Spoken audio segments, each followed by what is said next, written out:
The following is intended only for mature audiences. Viewer and listener discretion is advised. As this is a year-end show, foul language is to be expected. Hey folks, P. Basardo here, and you're listening to the Smoke Free Radio Network.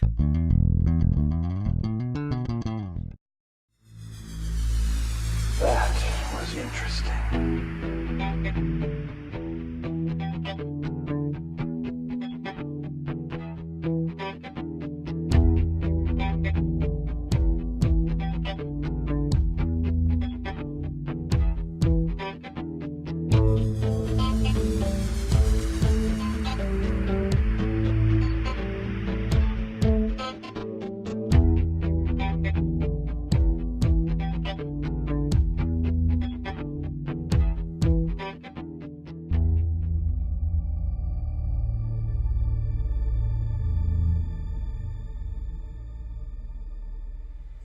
Good evening, everybody. Welcome to episode edition, whatever you want to call it, number 52. Running a little bit behind, and trying to still figure out some things on YouTube, which can be an interesting thing. I won't say that it's a perfect thing. Here's what is going on this evening. And this is a little bit of an oddity, but we have 52 shows we've done 51. I've done 51. This is number 52. I actually started doing this on June 7th of last year. So it's a little more than a year already. But here's the thing. I want to be able just to take a few minutes and go through some of the things that have happened in the last year. Now, this evening's guest that is going to be working with me and kind of stepping through all of this, I'm going to introduce him in a minute, but there's two clips that I want you to be able to see. And here's the first one. Hello? Bill! Yes, can you hear me? I would like to order a large pepperoni pizza with mushrooms, onions, and extra VG, please. I think we can handle everything except the extra VG. I'm not directly sure it's going to go across the border that way. Well, 30 minutes are free, though, right? Do you know, I would honest to God say yes, but somebody would take me seriously. So the second clip that I want you to see before I show you this evening's guest is this. As I mentioned earlier here in the show, special guest this evening is going to be joining me is Mr. Bill Tarling, who is coming in from his place up in Canada. How you doing this evening, Bill? Good to see you again, Mike. Same with you, sir. Quick little thing. When you have the tagline of the old guy and crazy guy, I hope I'm the crazy one. I'm not old. I mean, some people may have been expecting Phil Basardo. Now, I know I'm not as old as Phil Basardo, and I'm definitely not as good looking as Phil Basardo, but hey, folks, P. Basardo here. I don't even know the Skechers. Oh, my God. Timmy, Phil, Mike made me do that. Oh. Bullshit! I didn't. Ladies and gentlemen, if you will, tonight's guest coming in from Canada, Mr. Bill Tarling. Bill, how are you, sir? Hi, Mike. Where's my pizza? Tonight is a special show. Time to dress up. I will wear the dress shoe. See, I started tonight's show. I had a brown T-shirt on, and I was just going to sit and I'm going to relax. And all of a sudden, I look on the screen, and here's this guy in a button-up shirt and a jacket. I went, well, I can't sit next to that in a T-shirt. So I changed, put on a nice little polo shirt. Don't go changing just to please us. Don't go changing. Right, we're not going to get into that tonight, folks. It has been a year already, and the time has passed by so quickly. Before I start getting into it, I've got a list of clips that I really want to take a look at. And I'll put it to you this way. I had to actually make a list of the people that I've spoken with over this last year.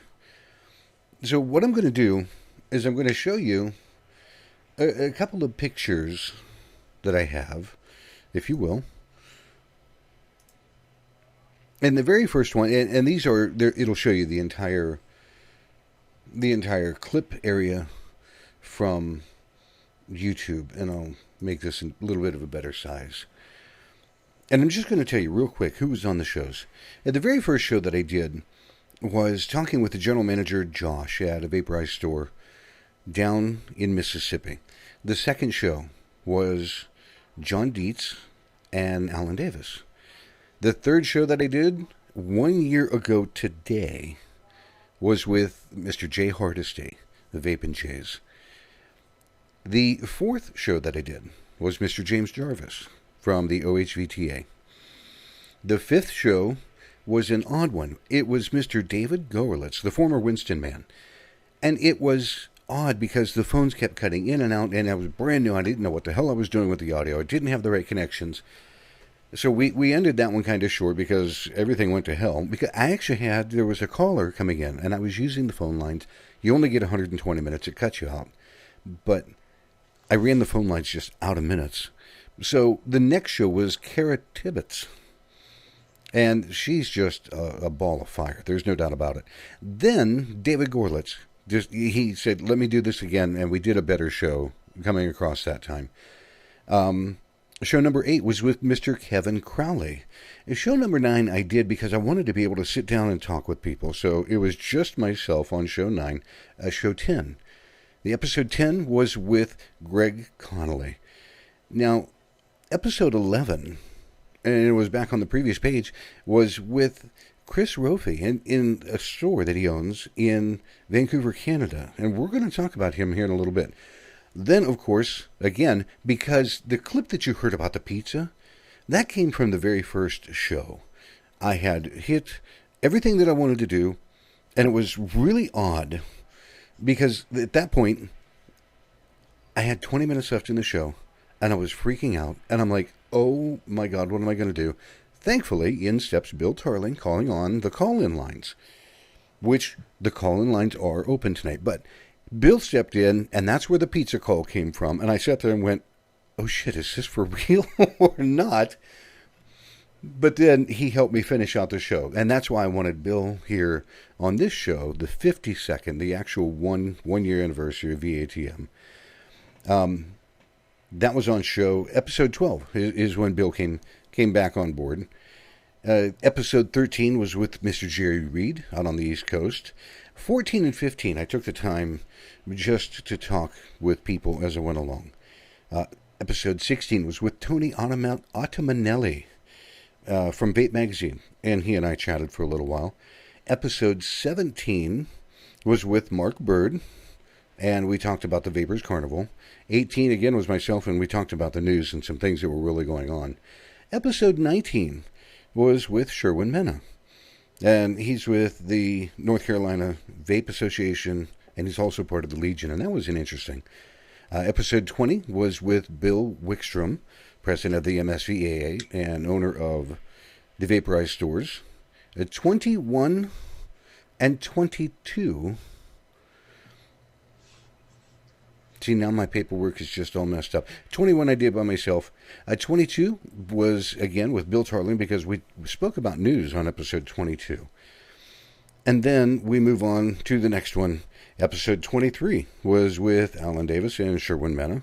Now, on your screen, you're seeing I've got VATM Rewind and Roadside Assistance. There were shows that I was going to try to do, but I didn't pay attention. Now, I'm going to switch back because Bill tried to tell me, don't overextend yourself because it's very time-consuming.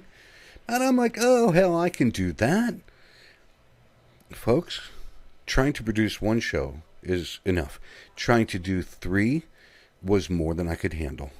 And unfortunately, Rewind and the Roadside Assistance kind of fell through the cracks. So, Bill, I'll publicly say it. You were right. I apologize. No need to apologize. People don't realize. They think that, oh, well, you just set up the cam, and if you have the software to run it, pretty pictures in the background, that's all there is to it. And then you just hit start, and away you go, and you get millions and millions of followers, and everyone's listening to you around the world, and it's so easy. Then you turn it off, and that's the end of your night. So you're only working 1 hour out of a week, and it's a case of no. You had the big word bullshit come to mind.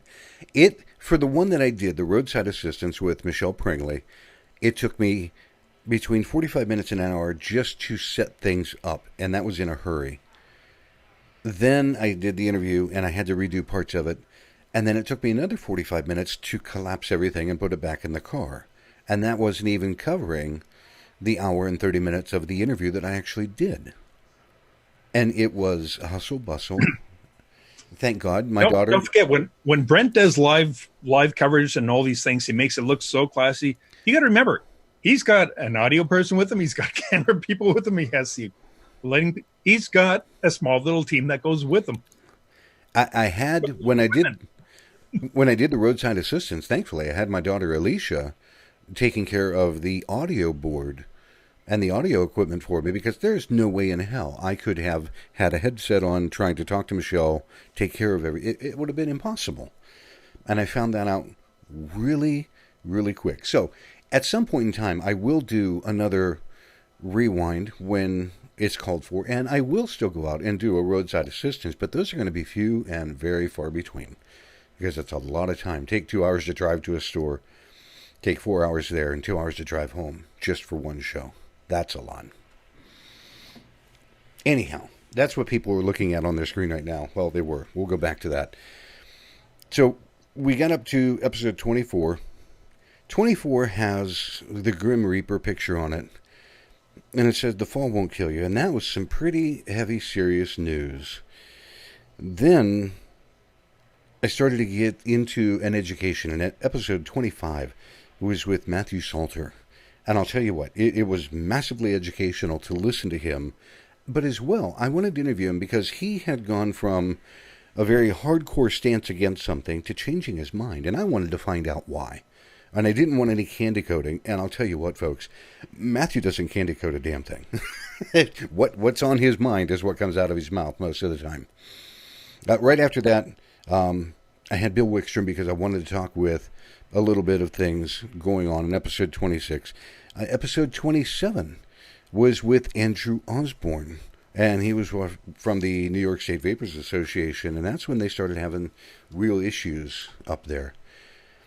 Episode 28 was right before Christmas time. I did a Vaping in the Mic year-end review talking about things that had happened in the year. 29 was an interesting kind of thing because it was Kevin Crowley, and he and I really got into some of the things about a consumer advocate versus a vaping advocate. And it took me a long time, a couple of months of talking with him to really understand the difference and to appreciate what he did and still does. So then we got into episode 30. Episode 30 was with Mark Bird, Sherwin Mena, James Jarvis, and myself, and we were talking about taxation and a bunch of things like that. We're still rambling on here, Bill. Some of this I can't believe. It's a long list, and oh my God, it's almost midnight. Shit, we got to wrap up the show. Thanks for joining, everybody. We'll see you again soon. When I printed this out, it really dawned on me, Bill, just how lengthy this was. You know? Going through the year, I'm like, okay, it doesn't dawn on me because you do the week, you do the next week, you do the next week, you keep going. But when you stop and look back at it, it's like, holy shit, that's a lot. It kind of tickled my fancy a little bit looking back at all of this. It's actually worthwhile, even going right. I know you hate the very first show because the production quality, because you weren't fully set up. It's worth going back through a lot of those old shows and watching because there's a lot of information in all of them. And a lot of stuff discussed back then is happening right now.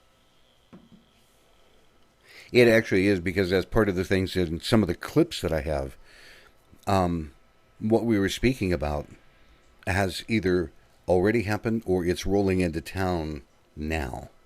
And it's scary. It's really spooky to look back a year ago and here comes this train wreck happening, you know.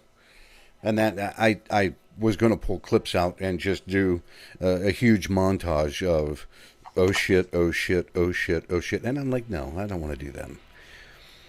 But anyhow, as I continue on with this, I get into episode 31. And it's kind of, this is where some of my stuff got off track. But episode 31, believe it or not, I just did a podcast. I didn't do anything else. I just did a podcast. And it was an old-time radio show for me. I called, and thankfully, the following people were on that show. I interviewed them over the phone. I had David Gorlitz, Kevin Crowley, Michelle Pingley. I had you, Bill Tarling, Jay Love from Five Ponds, Austin Hopper, and Phil Basardo. And I did it because I wanted to reignite some passion. But believe it or not, that was probably one of my all-time favorite shows. It ranks in the top 3 or 5, hands down. The next one that I did was 32 with Lindsay Stroud. Then 33 came along, and it was with David Gorlitz and Kevin Crowley. And I'll tell you what, David let loose on that show like I hadn't heard him for a while. To the point where Kevin and I didn't get a word in edgewise most of the time.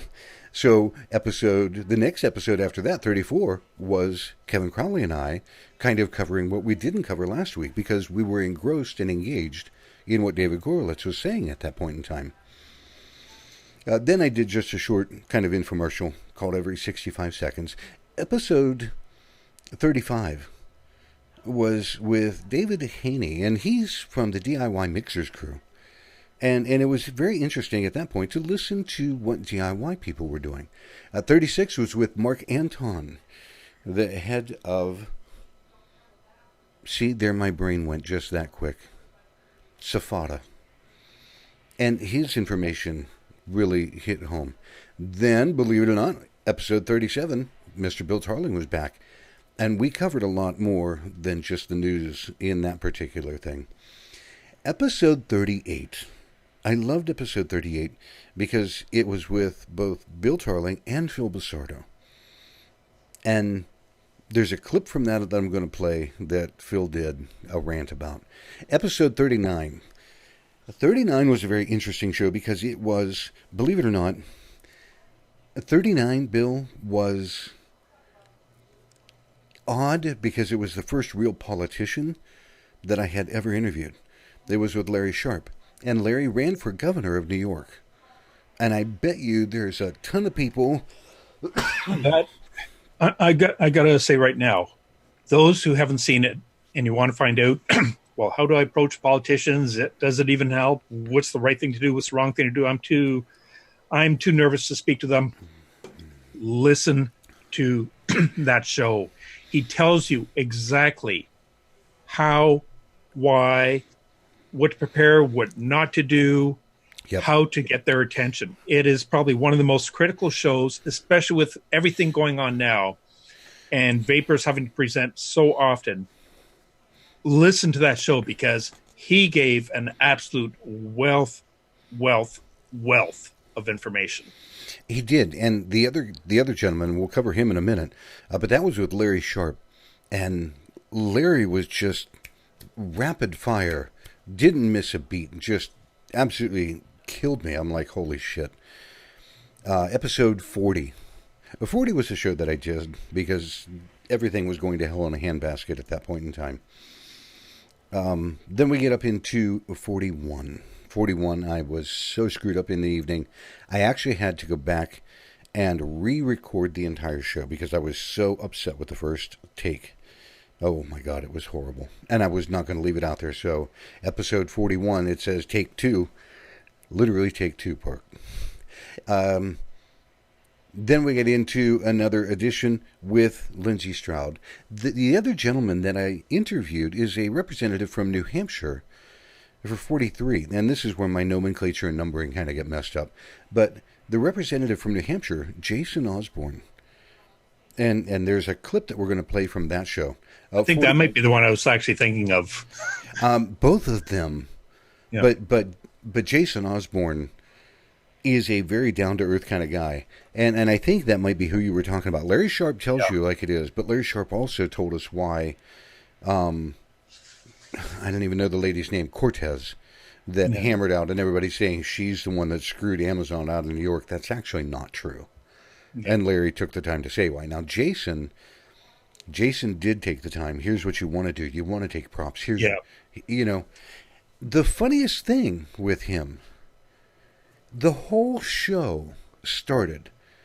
That show started because Lindsay Stroud had put a picture up of Jason standing behind the podium and speaking to the people that were there at the committee. And there were people behind him that looked like they really just did not give a shit. Hands down. They didn't look like they cared at all. So I made a whimsical comment. He came back and he said, those are actually staffers that are doing their job. I was impressed because he didn't bitch me out. He didn't try to slam me for anything. He took the time to try to educate me in a very polite manner. And I went, I want to talk to that guy. And I got in touch with him. And honest to God, just that quick, he said, yeah, when do you want to do this? And that's how that show happened. I was amazed. And again, because I'm not used to talking or speaking or interviewing or having a guest on that is in any legislative branch of any state whatsoever, you know. Vaping in the mic, we're talking with vapors or shop owners or, you know. So this was a huge offshoot for me. Yeah, that was the episode I was mistaken. That is the one I was talking about. What episode number was that one again? 43 is the way that it's listed. For those who haven't seen it, go back, listen to it. That's exactly the one I was talking about because he gave a lot of insight. And especially anyone who's presenting any of the organizations, go listen to that to make sure that we aren't screwing ourselves when we go present.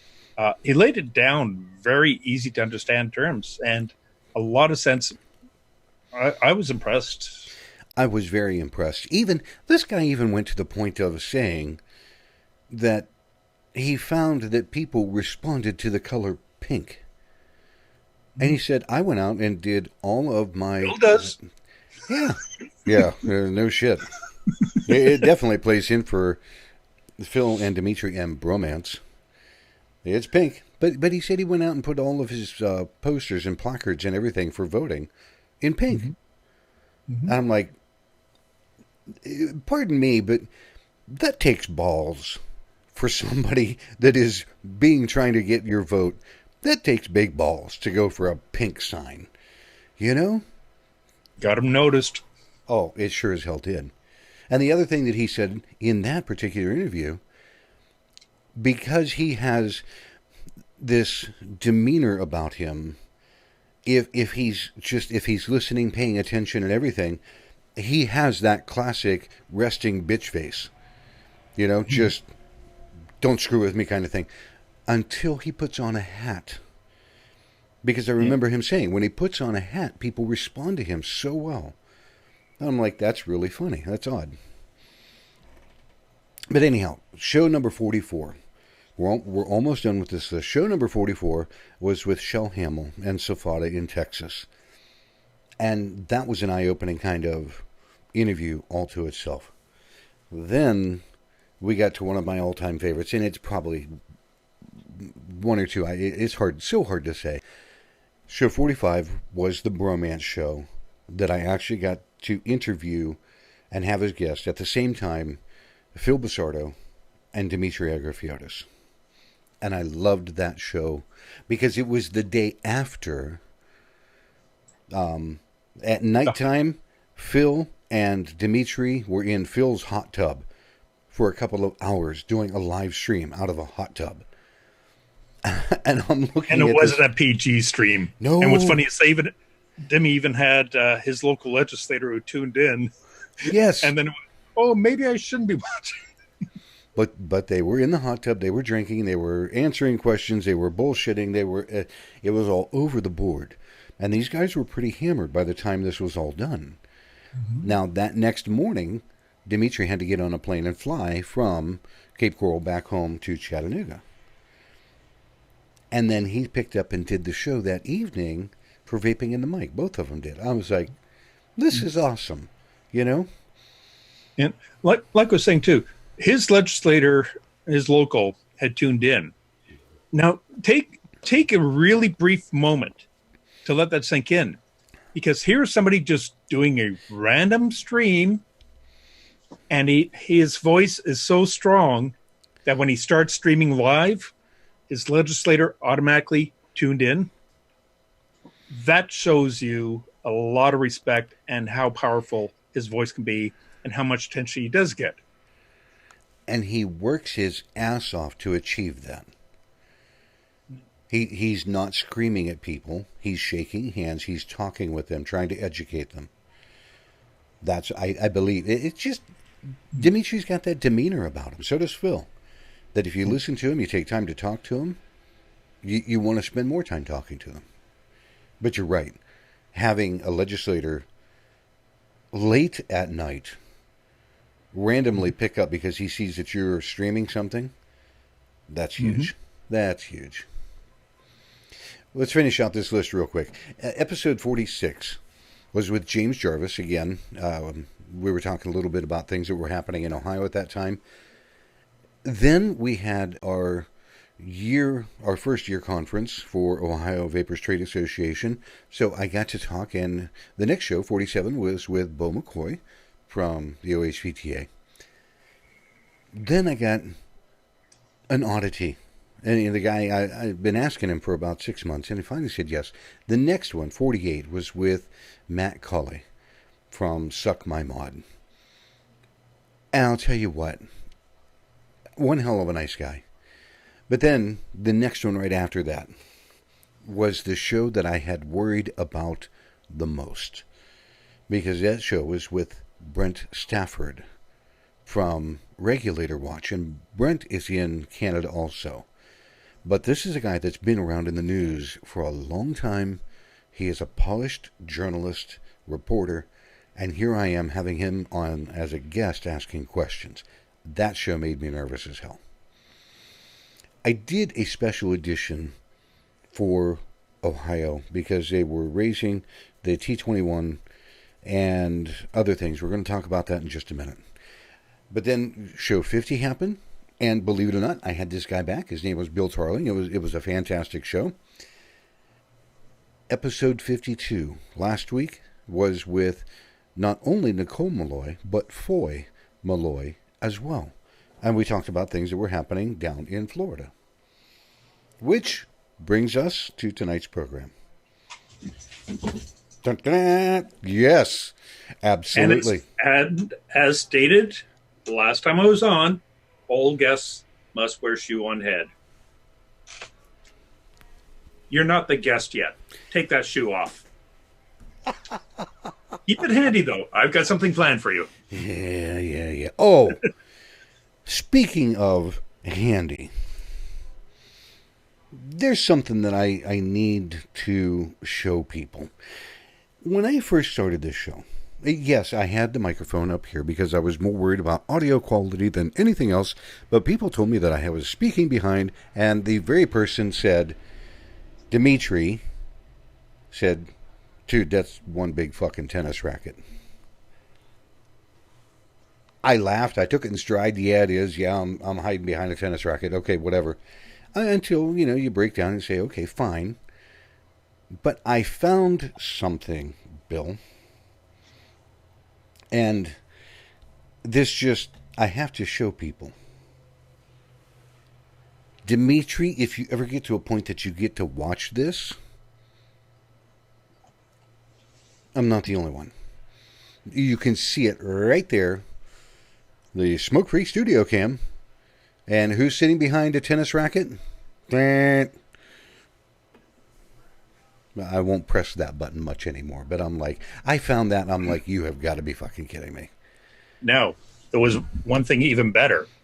I bugged you for it for almost the full year, was your camera, used to always have you down like, "Oh, Mr. Wilson." Yes. Where, "Hi, I'm Mike." Yes, you busted my balls for a while about that until I got educated and I understood why he was telling me. You see, folks, there's this thing that you got to know. This guy, Bill, has helped me clean up, produce, and make a better show all the way around. You've done all the work. All I did was pointed out a few things. You tried them.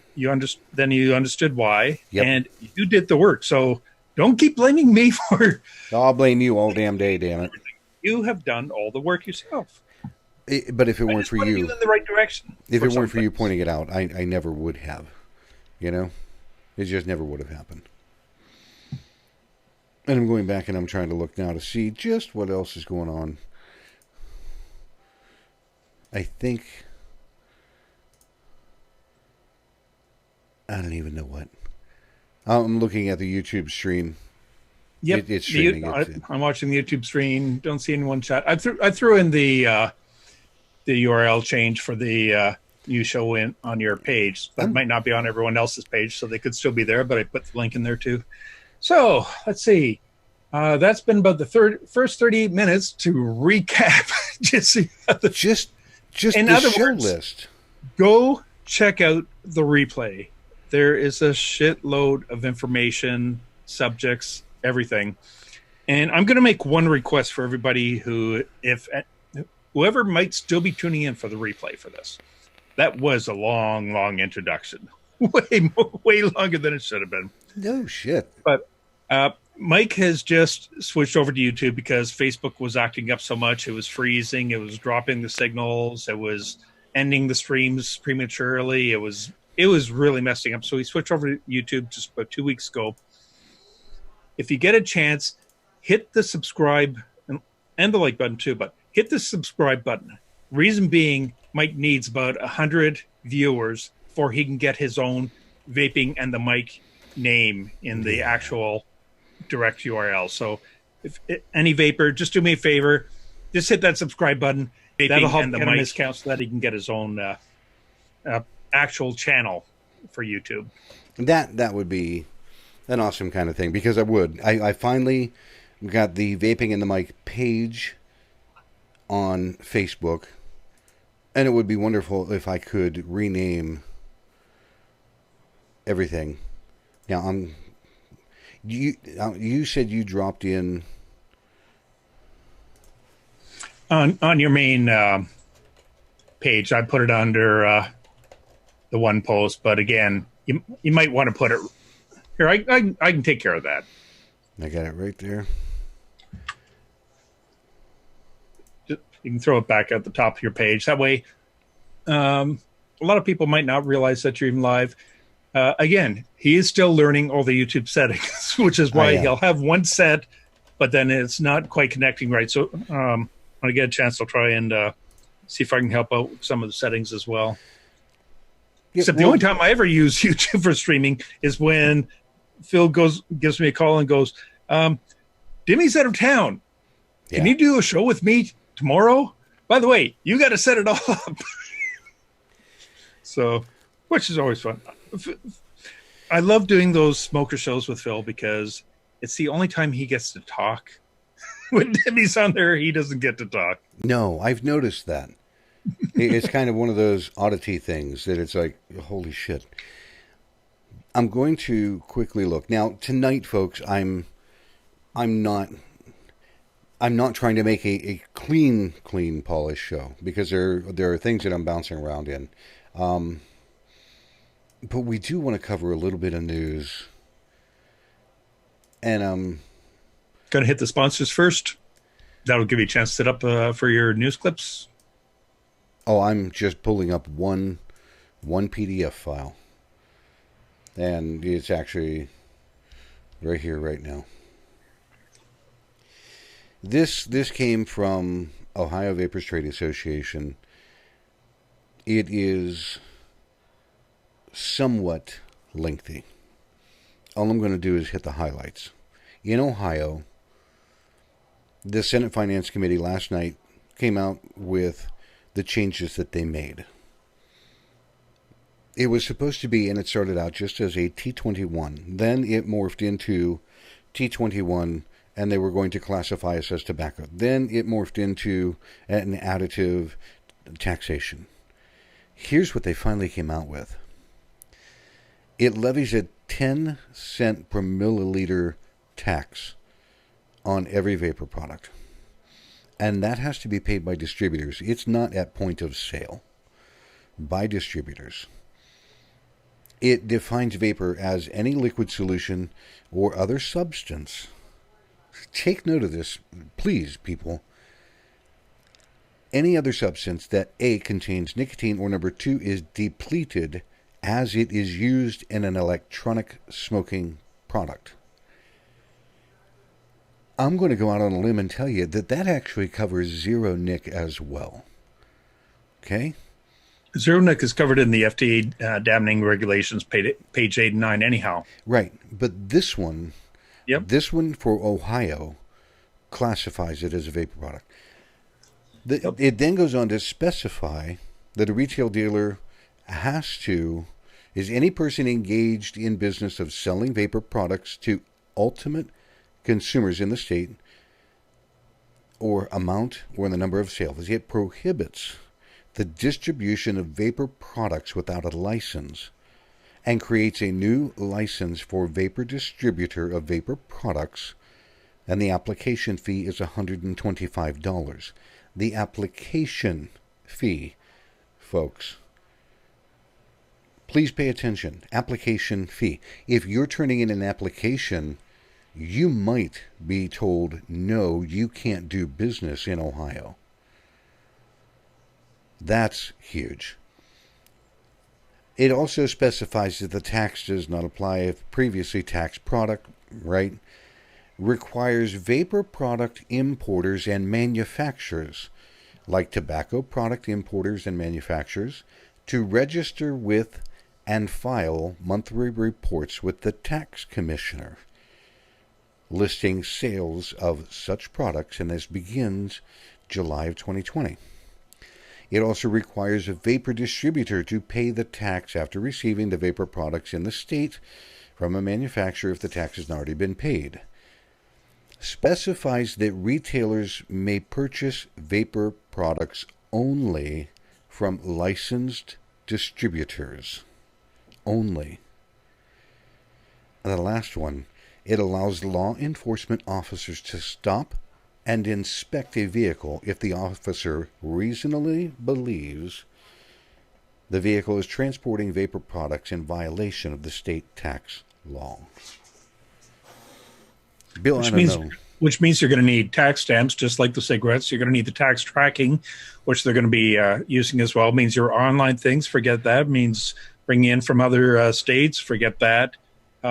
Or if they just want to harass you, they'll go after it. Something to point out about why some people think, 10 cents per mil, that's not too bad.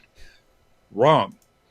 First of all, okay, I don't know what the cost is in the U.S. What's roughly the cost of a pack of 5 jewel pods there in the U.S.? I honestly... Okay, let's say it's 20, I don't know the cost there. Let's say $20. Might be higher, might be slightly lower. So before, when they were looking at 17% of the wholesale, that's $3.40. Now, by doing 10 cents per mil, their pods are only about 1.5. So you have 5 in a pack. Each one, if it's 10 cents, is going to cost about 15 cents. So you're looking at 75 cents instead of $3.40. So their tax goes way, way down. Yep. Meantime, bottled liquids, what's currently the average price of a 60 mil in the U.S.? Just an average. $15-16. That's it? Up to like 20. Oh, okay. I was expecting about 30 or 40 the way it is here. Okay, if it's only, let's say $20, same price that we'll compare with Juul. Whereas before, at a 17%, that would have been, 17% of 20, so you're looking at $3.40. Right. Well, now you're looking at $6. So the Juul tax has gone down, the vape tax has gone sky high. Yep. That, folks, is why when you hear Juul going, no, you know something, we agree that there should be this sort of taxation. That's why. They know that their tax will be much, much lower, and it will run at so high cost for vape shops and e-liquids in open systems that is basically going to shut down and run a lot of them out of business, or people aren't even going to bother switching. Can I ask you a question? Of course, Juul wants to support that. Well, absolutely they do. But here's the real question. This is being voted on by legislators. It's going to be voted on in the Senate tomorrow. And then there's this little effing committee that is going to get together and hash it out between the Senate and the House. Okay? Mm-hmm. And all of this has to be done, completed, signed, sealed, delivered for the budget by the 30th of the month. You got what? 10 days.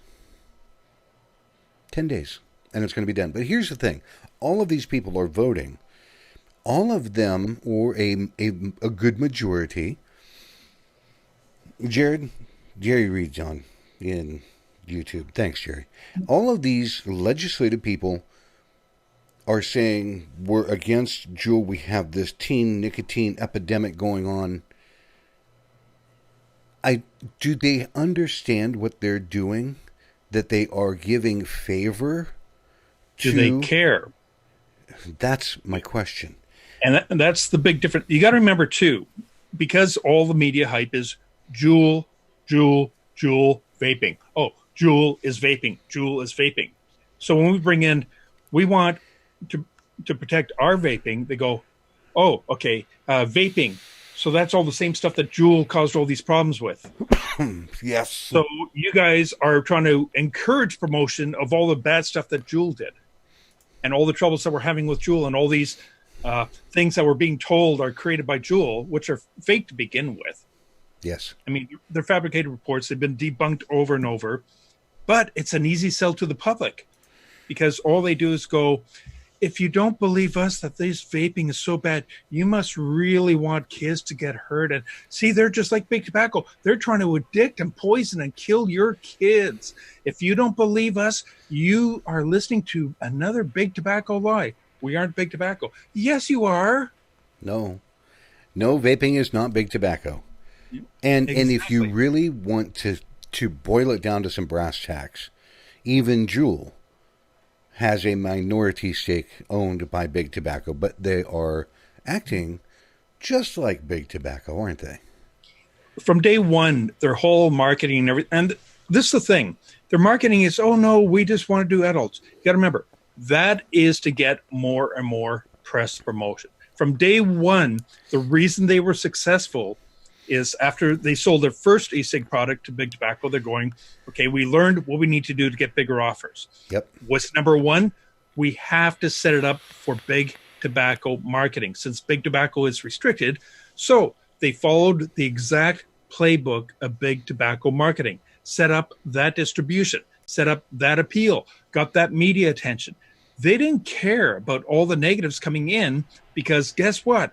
All you ever heard about whenever vaping was mentioned, we're going, promote vaping, it's safer than smoking. And what did people hear?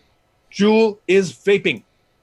So in exchange, that's saying that we are promoting Juul, which wasn't the fact, but that's how it gets interpreted. We don't get the media coverage except for the negatives, but Juul gets so much free publicity, kids are going, ooh, we aren't supposed to have this. Want to try some? Yeah. I'm going to go get one. And it was intentional.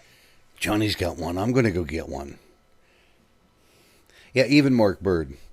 Mark is in the chat, and he said they understood exactly what they're doing, and they do. It was fully care. Intentional. And I can't fault them. Business-wise, it is smart business. Their marketing team was brilliant. And I kept trying to point it out.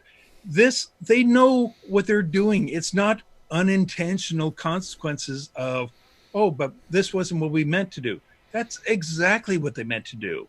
And that's why their market grew. Same thing with the high nic content in North America and Canada and the States with the 50 milligram, 5%. And why didn't they just have it drop down all the way down? Because guess what? In the UK and Germany, they have their 2% limit. In South Korea, they are releasing strictly a 1% limit, below what actually they're allowed to do. They said, no, we are a very responsible company. We're only going to do 1%. Is that 1% available in the States? No. Why? Because why? We already have our market, and we already have them pushed towards a high nicotine addiction. Do you know by chance, was the 3%, the 30 milligram, was it out on the market prior to the damning date? They've been around since 2015. So they could have had some out there. As a matter of fact, right now they're getting a lot of media coverage about praising their advertising commercials, showing all these smokers who had quit thanks to them. Take a look at the dates on there, folks. They've got people who are giving their testimonies like, yes, I was a very heavy smoker till my friend said, oh, why don't you just try Juul? So I decided, okay, I'll try it. And you know what? Now I don't smoke anymore, and I just have my Juul, and I'm very sad. Well, some of those are from like 2017, 2016, and 2015, when the company was founded, and it wasn't even really openly available to the public yet. This person said, well, I went on, I did a search, and this was the one that came up as the top thing to try. Well, they weren't even being marketed back then. No. So either their people were the original test people, or else even all that is very, very suspicious. So all these little, they're showing people who have managed to quit thanks to vaping. That's a good thing for us. Wrong. They are bullshitting and doing strictly Juul has saved the universe, not like those nasty, unregulated vape shops that have demons coming out of them. Yeah. They're so full of shit. It's horrible. But I asked that because when Juul first really hit the market, you're right, all they came out with was a 50 milligram, right? Mm-hmm. That's all they had. Somebody told me, and I actually went and took a look, walked into a head shop, a mix shop, and they had 30 milligram Juul behind the counter for sale. Mm-hmm. Okay, Juul, you're an asshole, plain and simple. It is so much of a love-hate relationship. You know, you have somebody that's smoking, and they pick up a Juul, and they can use it, and they stop smoking. Tobacco harm reduction 101. It's a good thing. Do I like Juul? No. Would I hand somebody a Juul if they would give up the cigarettes? Absolutely. Because then I'm going to turn around and I'm going to find another device and say, oh, hey, by the way, try this just for shits and grins and see what they do with it, you know? And most people who have tried Juul and then try an actual vape device to go, holy shit, what a difference. Yeah, now, smoother. I've said it on every one of your shows, and I will keep repeating it on every show I go on about Juul. I would love to see Juul, IQOS, all those big tobacco ones in every single corner store, gas station, all those common shops. Basically, they're buy, use. No safety instructions or anything needed. It's just buy, use, off you go. You're limited with whatever. Reason being is we can piggyback off them. I know Chris has some in his shop because he gets a lot of U.S. people come in and they insist on having their pods, but he has them not on the front counters. He's got them on the back shelf. He says, yes, we have them. Here is a cheaper alternative with better variety if you want a pod system, but try this instead. And they go, why? He goes, try the difference. And they go, oh my God, like that's not even close anymore. Yep. You go, that will cost you about a fifth of what you're paying for those pods that keep running out. And you can stop at any vape shop and they go, well, gee, and they leave happy. So he uses it as a way to get people away from Juul. But as he says, it's not worth really even carrying a Juul because there's no market up value on it. Like his profit margin is so low on them that it's ridiculous. And he doesn't like them to begin with, but he'll put them in there so he can use it to convert other people. I don't blame him. All right, we're going to take a break. We believe it or not, Bill, it's almost an hour already. You believe don't forget, the first 35 minutes, though, was a recap of your index. That's crazy, though. I never would have really thought about it. And that was the quick, dirty version. I tried telling you partway through. I'm like, oh, my God. But anyhow, we're going to stop and take a break for our sponsors. We'll be right back. Without our sponsors, Smoke Free Radio could not do what it does. We'll be right back.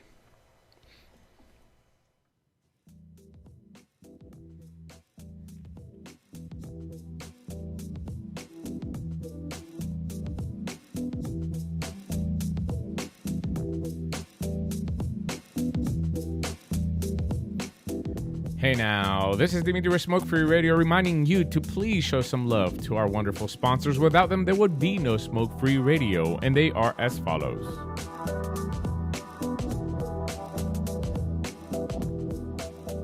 All the way from Florida, Moon Mountain Vapor, with locations in Florida, and their liquid available for wholesale and retail, moonmountainvapor.com.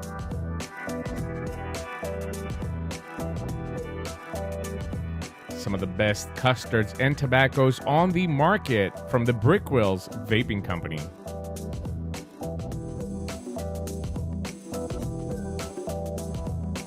The lovely Shell with a vapor bar, locations in Texas, Virginia, and West Virginia. And of course online at thevaporbar.com.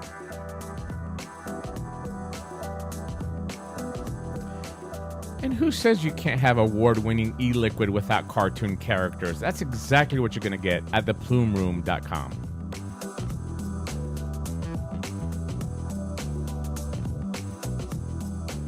And finally, of course, the Vaping Advocate magazine that has generously provided the telephone lines for you to communicate with us. Thank you for your support.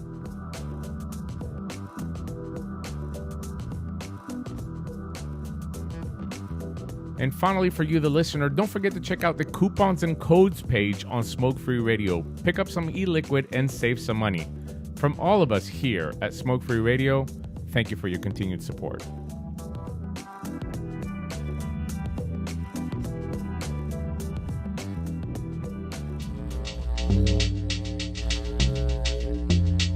Hey folks, P. Basardo here, and you're listening to Vaping and the Mic with Mike Peterson.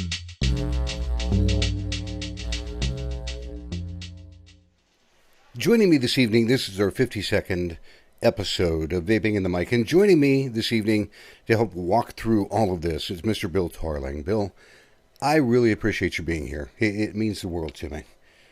For those people that did not know or didn't catch it earlier, the very first show that I ever did, I thought, okay, an hour, I can talk to this guy that's a store manager, Josh, and we'll be at 25 minutes until the hour. It's just like I did the episode, I'm done. I'm sitting here, I'm freaking out going, what the hell am I going to do? Do I end the show early?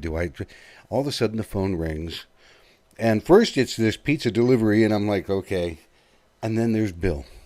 And Bill absolutely helps smooth the rest of the show out. So I thought it was very fitting that you're here on the 1 year anniversary, the 52nd. Yeah, much appreciated and much honored. I appreciate it.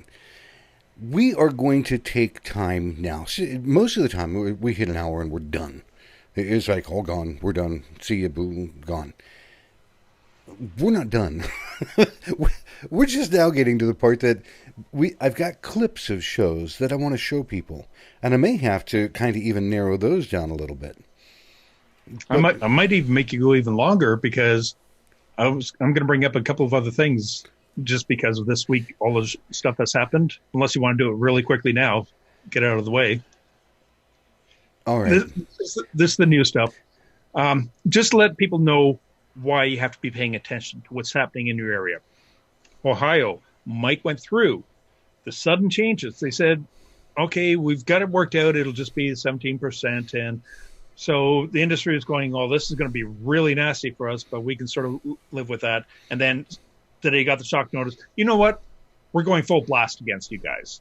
So that kind of notice. Don't forget, Beverly Hills, when they had their bans and everything for everything except for the cigar lounges or Arnold's cigar lounges that he liked, which got the only exemption, 5 people made that vote to ban e-cigs there. The previous flavor ban, I can't even remember which county it was in California.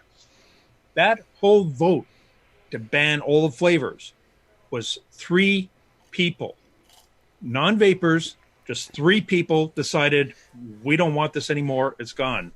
They're doing that in Colorado as well. They're trying to do it in Florida. They're trying to do it in New York. New York has a huge flavor ban. New York is now trying to ban vape shops, period. Any licensing, remove all license, not allowed. There is a lot happening. Besides the T21, Australia is now using US's T21 as excuse for keeping vaping gone and even raising the age of cigarettes. Health Canada in Canada is trying to use the FDA, CDC, and U.S. Surgeon General as a reason why we should get rid of flavors now while we can in Canada. We should be looking at taxation. We should be looking at Tobacco 21 in Canada because of the FDA. The biggest epidemic is the FDA. They are the epidemic. The one thing I did want to bring up, because I haven't brought it up on any other show, I talked to you about it at the beginning, right before the show, Mike. Mm-hmm. I've been waiting for about a year and a half, where a lot of legislators are going, we need to look at lowering the nicotine level of cigarettes, and that will somehow magically cut down all the smoking. And even the tobacco companies are going, no, that'll cost about $165 million or whatever figure it is they're giving today. That would absolutely hurt us. It wouldn't hurt them at all, because just think, if you have a lower nicotine level, you're going to be smoking more to get your nicotine fix from the cigarettes.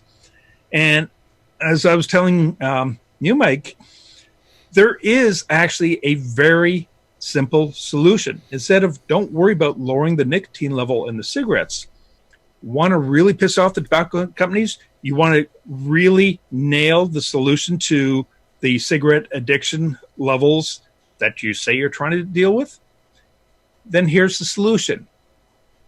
Forget the nicotine levels. Don't worry about that. Ban all the extra chemicals and nicotine boosters that were intentionally put in cigarettes to make the nicotine long-term more addictive. You get rid of those boosters in there, you might still get your nicotine, but you're not going to be hooked long-term. It's not going to be impacting you as much. No. It's not going to be nearly as satisfying, and smoking will go away. So forget about going after lowering the nicotine, because all that's going to do is double their sales. You'll buy twice as much. But instead, get rid of and ban all the extra chemicals and boosters, the carcinogens that are causing the health problems to begin with in the actual cigarettes. You've also got the burning, but those chemicals, all the carcinogens, all the tars, everything making even the nicotine super powerfully addictive, because they found in the 50s that even with the kids, they weren't able to keep them long-term addicted, that they would wean off. That's why they brought in the scientists and brought in all these boosters and all these extra chemicals. Ban that, and hey, fair playing ground. It would. It would take everything straight down, like really quick, because people would not just want to have the flavor of more or less a raw tobacco. Because at that point, if they could think about it, it's going to taste very much like a cigar. Or even if somebody doesn't mind that taste, or they still go with the taste, at least you're getting rid of a lot of chemicals. Yep. Same as with the e-liquids. We have our nicotine in there, but they aren't long-term addictive. We use them because we enjoy them, or because we have the flavors. Myself, I vape mostly zeros. I've got some... There's one that has a 6 nic in it. I've got a 12. I've got a my old 5 pounds, which are still 12s. I can still vape them every once in a while because I didn't have zeros available in them. So I vape them every once in a while. My cravings don't suddenly go, oh my God, I've had Nick. I need Nick again. Nick. It doesn't have that long-term addictiveness. Nope. You find the level that's right for you, and that's fine. But it's those boosters in smoking that were intentionally put in to cause them to be addictive. I would agree. And guess what? I would wholeheartedly agree. ICOs in hearings, when they were asked, are you worried about losing smokers? They said, no. We've got the same nicotine and chemicals in there that we're using for cigarettes. We aren't worried about losing smokers. Nope. Plus, they've got the ICOs, and that's a whole nother show that I want to do. So I wanted to get that out of the way, and that's okay. On with the show. Oh, by the way, folks, I was almost really cruel to Mike. I almost wore my Demi shorts today, just to embarrass him. See, I'll say it again. When I came on, after 25 years, though, I don't know what happened to him. When I came on, I had a brown T-shirt on. I was going to relax. I was going to be good. It's just, and here comes Bill, and he's got the button-up shirt and a jacket on. And I went, "There's no way I can sit on a screen next to him wearing that." So I had to go put on a polo shirt and a vest. And he took his jacket off. He goes, "Oh, so you're vesting it?" He takes his jacket on, takes his jacket off. What's he got in a vest? Anyhow. We're going to continue on. I have a range of clips from different shows, kind of because they have a little bit of meaning, kind of to show where we were at, where we've come from, but moving into what we're doing now. And the first clip, and I've got my paperwork. See, it's on the screen. I should have printed that out as well. The first clip that I have is from the very first show that I did. And it goes something like this.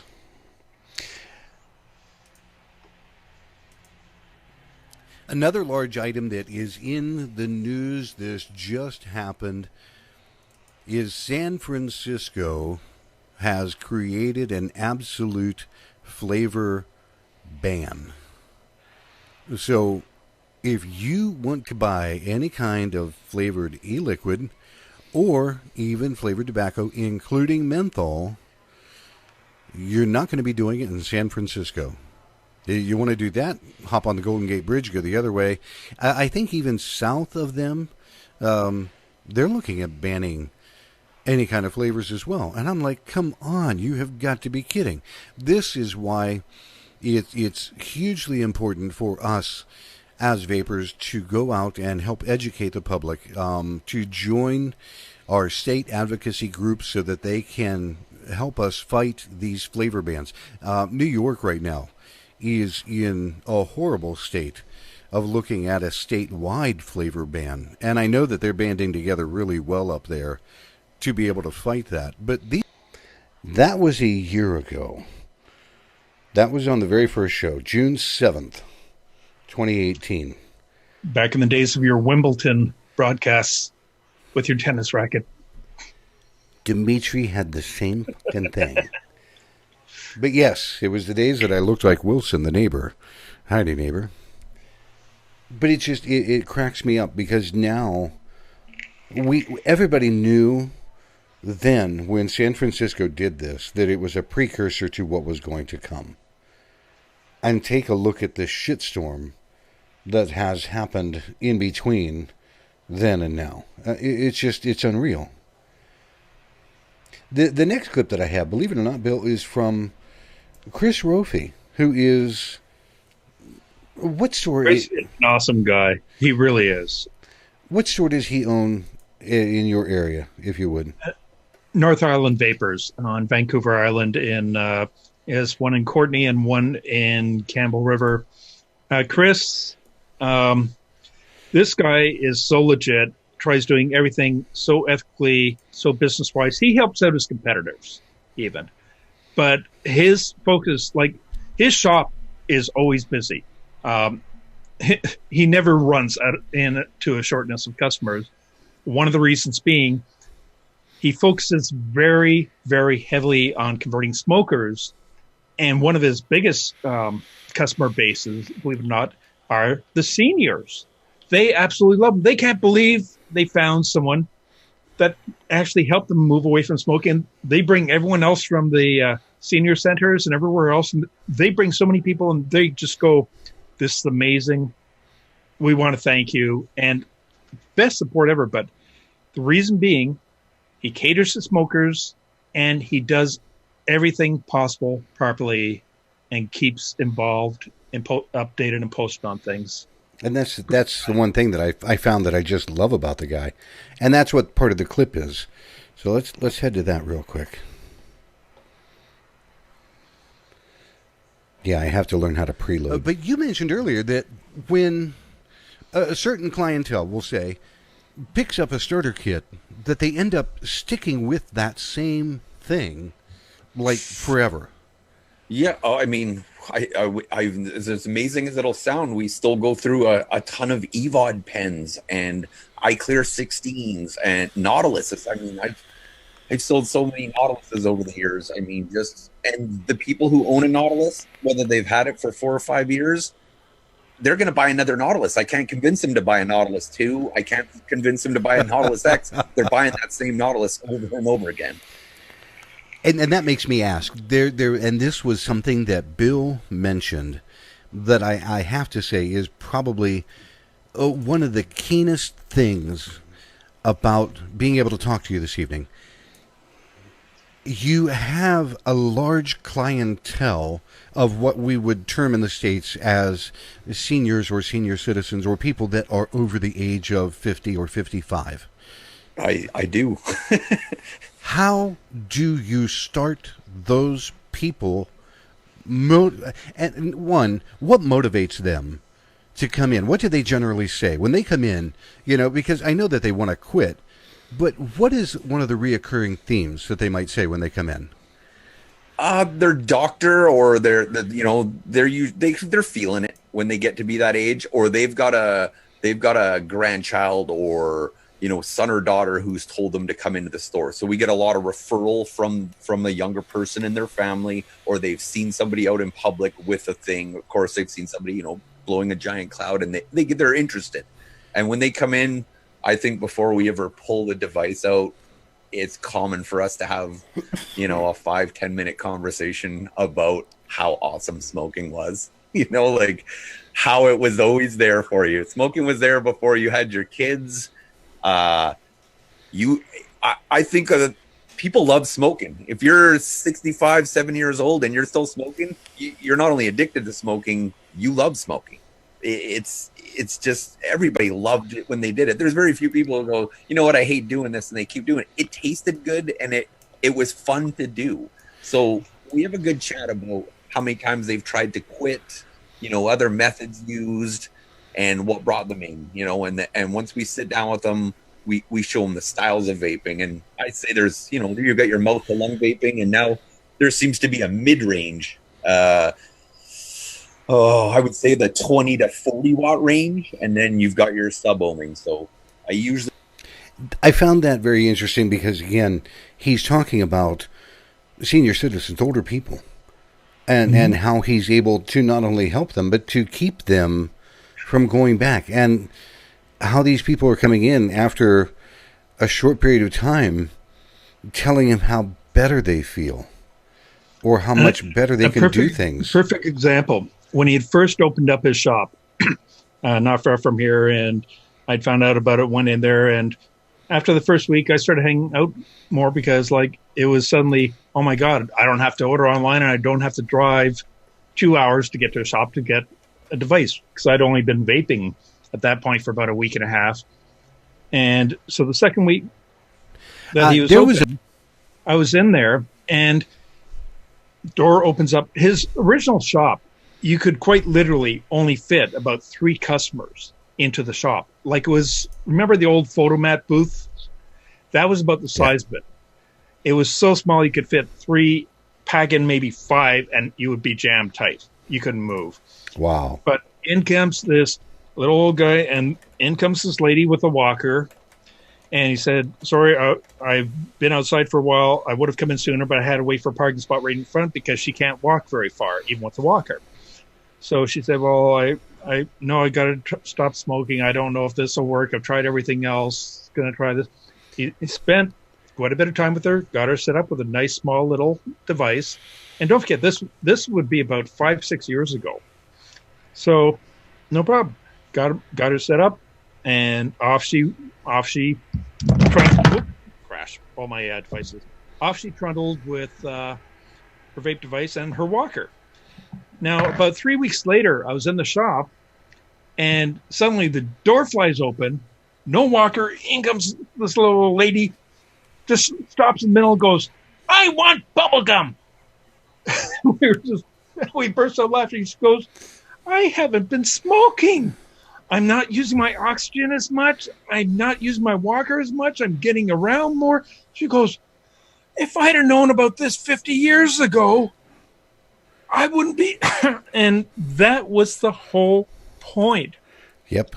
So from there, think, the other seniors see this happening and whatever her name is, whether it's Dolores or whatever, we'll say Dolores. She goes, "How are you getting around like this?" "Vaping, I switched." "Does it really work?" "Well, here, go see them, try it."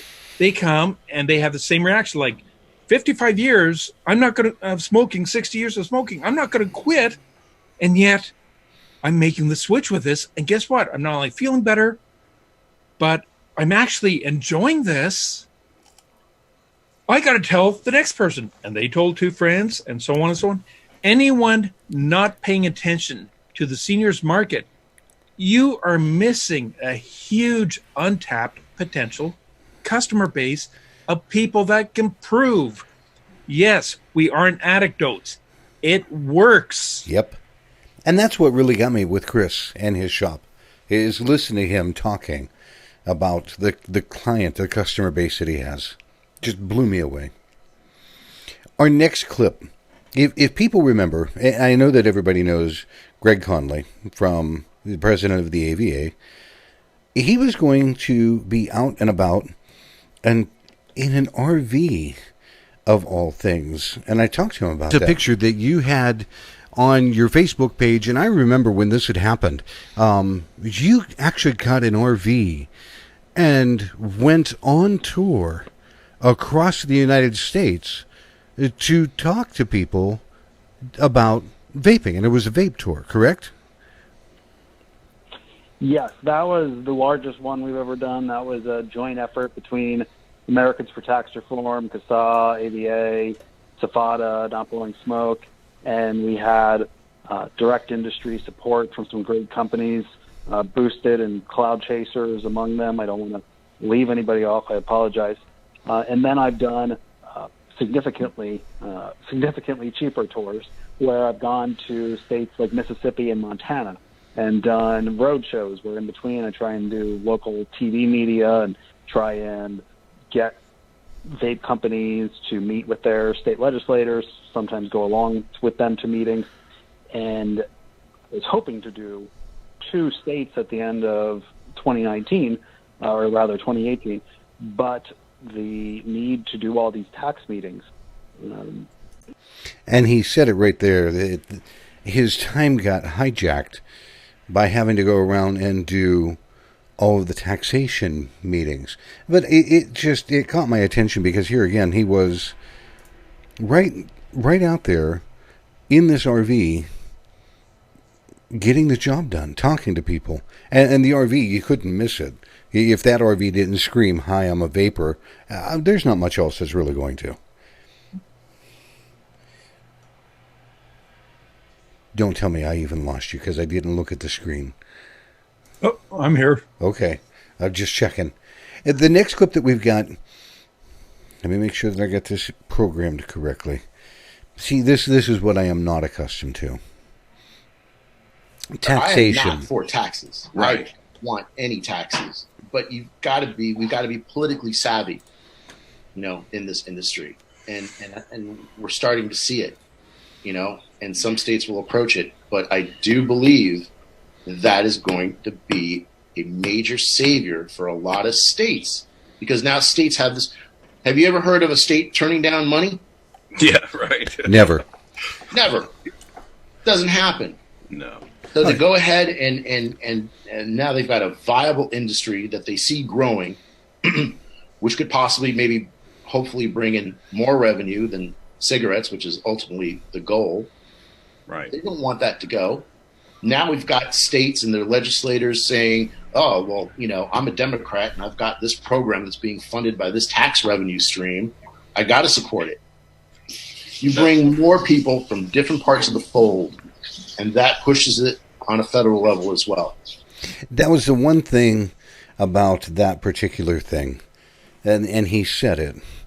I have this program that I have to pay for. It has nothing to do with the viability. It's they see that they can tax something just because they can tax something to pay for their bullshit pet program. And since people or the general public have been duped into thinking that, oh, it's the same as smoking, we're an easy target. Yeah, because the general public will sit there and go, oh, smoking isn't good for you. Sure, go ahead and tax the shit out of them. Yep. It doesn't work that way, folks. But there are other places, and I know that you did this in Vape Distortion, and I'll apologize because I don't remember what state it was, but they were going to have a Medicaid shortfall, which is why they put on the vapor tax. They were raising cigarette tax another $2, and it was like 60-some% raising tax on vaping products to pay for the shortfall in Medicaid. And yep, what that was actually, if I remember correctly, Montana? I think it was Oregon. Let me just check. PEI, New York, Oregon, 65% vape tax. Oregon House approved an increase in the state's tobacco tax to bridge a Medicaid shortfall. Lawmakers voted 39-21 to increase cigarette tax by $2 and to impose a new tax on e-cigarettes. E-cigarettes and cigars will be taxed at 65% of wholesale price. Now, cigars will actually get around it because when cigars put out a call to action against something, their people show up, they have the money. Those guys are so friggin' organized. That's why every single legislation that's had them in, they keep getting exempted. Yeah. Like but Arnold for us, in Beverly Hills bullshit. It's 65% wholesale tax for Oregon. Now that's approved by the House. The people that are listening, either in the chat or going to be listening on the podcast, there's this thing called an MSA, the Master Settlement Agreement, that pays millions upon millions of dollars, billions every year to every state that's signed in. And you know damn well that Oregon was receiving money. I don't know what it was offhand. I didn't look it up. I didn't care. But that's what that is supposed to go to pay for, the care, what it costs because of cancer and garbage. Where the fuck did all that money go that they now have to found tax that it? all the states spend less than 3% of that money that's supposed to be going for that on any sort of promotion of anti-smoking, and now they're using that money for anti-vaping instead because they're losing smokers and not getting as much money. But the rest, they're allocating to their, well, we can spend it on whatever we want budget. And this next clip goes right to prove that. This clip that I'm coming up with was from the old time radio show that I did, just the plain podcast. It was an oxymoron of a show because I was doing a Facebook Live with a static picture doing a podcast. So it really was like what the fuck is going on? But it was so fun to do. Because again, the people that took the time that I spoke with, Bill, you were definitely one of them, was David Gorlitz, Kevin Crowley, Michelle Pingley, Bill Tarling, Jay Love from Five Ponds, Austin Hopper, and Phil Basardo. And it's the part from Phil Basardo in this clip that I want people to listen to because it has absolutely so much meaning in what's going on.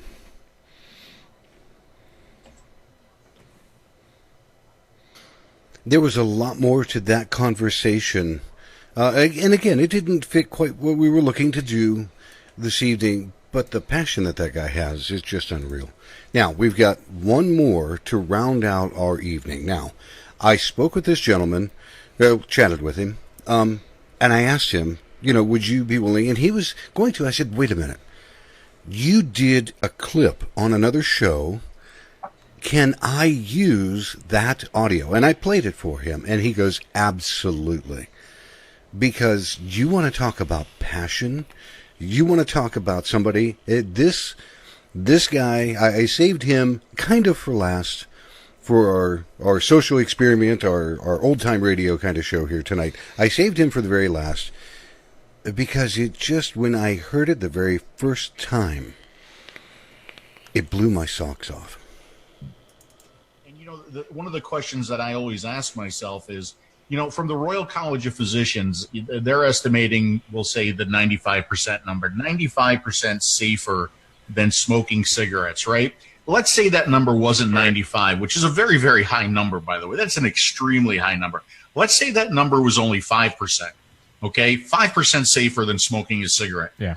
If you have the potential to save 5% of the lives of smokers, wouldn't you support that? Right. Media? Right. Wouldn't you support that? Healthcare?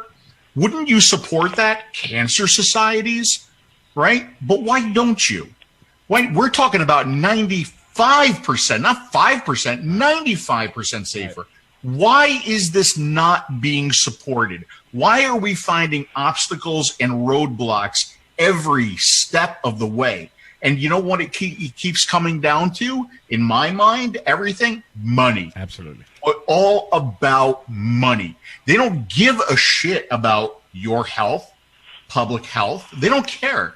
What they care about is continuing to make money via taxes and via health care.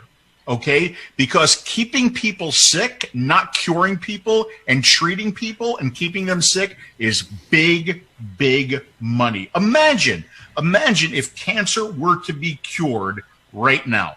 Right now, I have in this bottle right here the cure to cancer. What would happen to our society if that were to happen? Yeah. Imagine the economic breakdown that would occur. Imagine the number of people who would be out of jobs. Imagine the number of hospitals that would have to close down instantly, right? I don't like to be a conspiracy theorist, and I never was one until I got involved in this, and until I started seeing that this thing that we're doing has the potential to save so many lives, and yet we're coming up with roadblock after roadblock after roadblock, fight after fight after fight. Why? I think it's because of money. And that in and of itself, it is such a good clip. I keep playing it all the time whenever I can because it is so passionate. It is so right on the money that it's not even funny. That one just, I love it. I can't help it. And Phil's awesome. He gets on a rant about things. We've got one more coming up from him here in a little bit, but he gets on a rant about things, and it's comical, and yet it really catches you because it's so true. That was episode 31. I put the link in the chat. Just that people want to go back and check out some of the episodes. That was number 31. Yeah, Old Time Radio Show, episode 31. In the very next clip, it was from when you and I and Phil sat down to do a show together. And here again, he had this awesome rant to say. So check this out.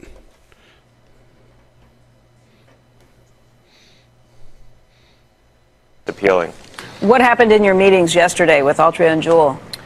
Well, I talked to them about the future. The 2019 National Youth Tobacco Survey, which we're in the field with right now, collecting that data, shows another spike in teen use. We're going to be back making new policy in the fall. And one of the things that we're going to have to examine is whether we take the entire category of pod-based e-cigarettes off the market. At some point, the youth use of those products becomes so intolerable that they have no redeeming public health value, and we'll just have to sweep the market of those products. And that includes Juul. That, ladies and gentlemen, is what sent Phil over the edge. And Phil, just for you, because it is tonight, my wife has brought me a nice little orange margarita drink. So everybody get their shit together. Drink today, Mike, for sure.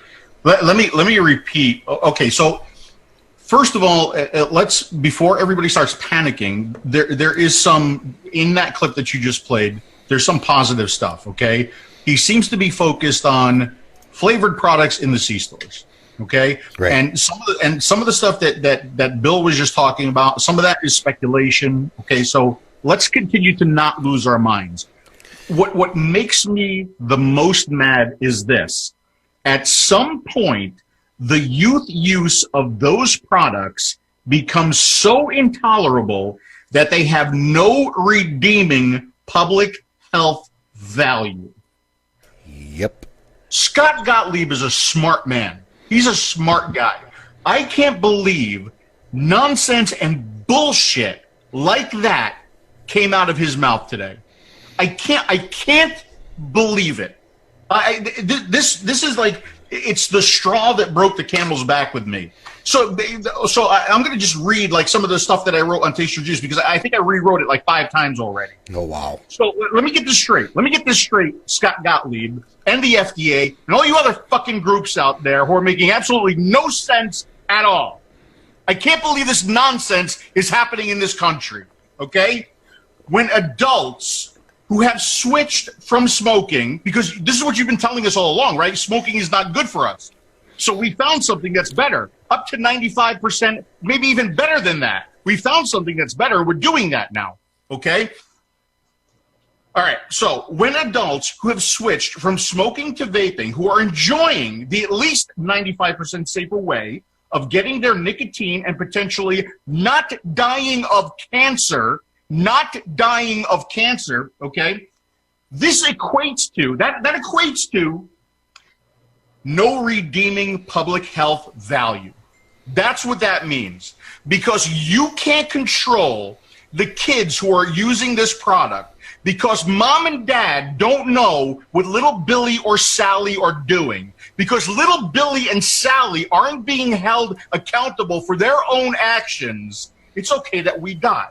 That's okay. That's all right with you. That's what you're telling me in that statement. So, no, and I say it again, no redeeming public health value. This is unbelievable.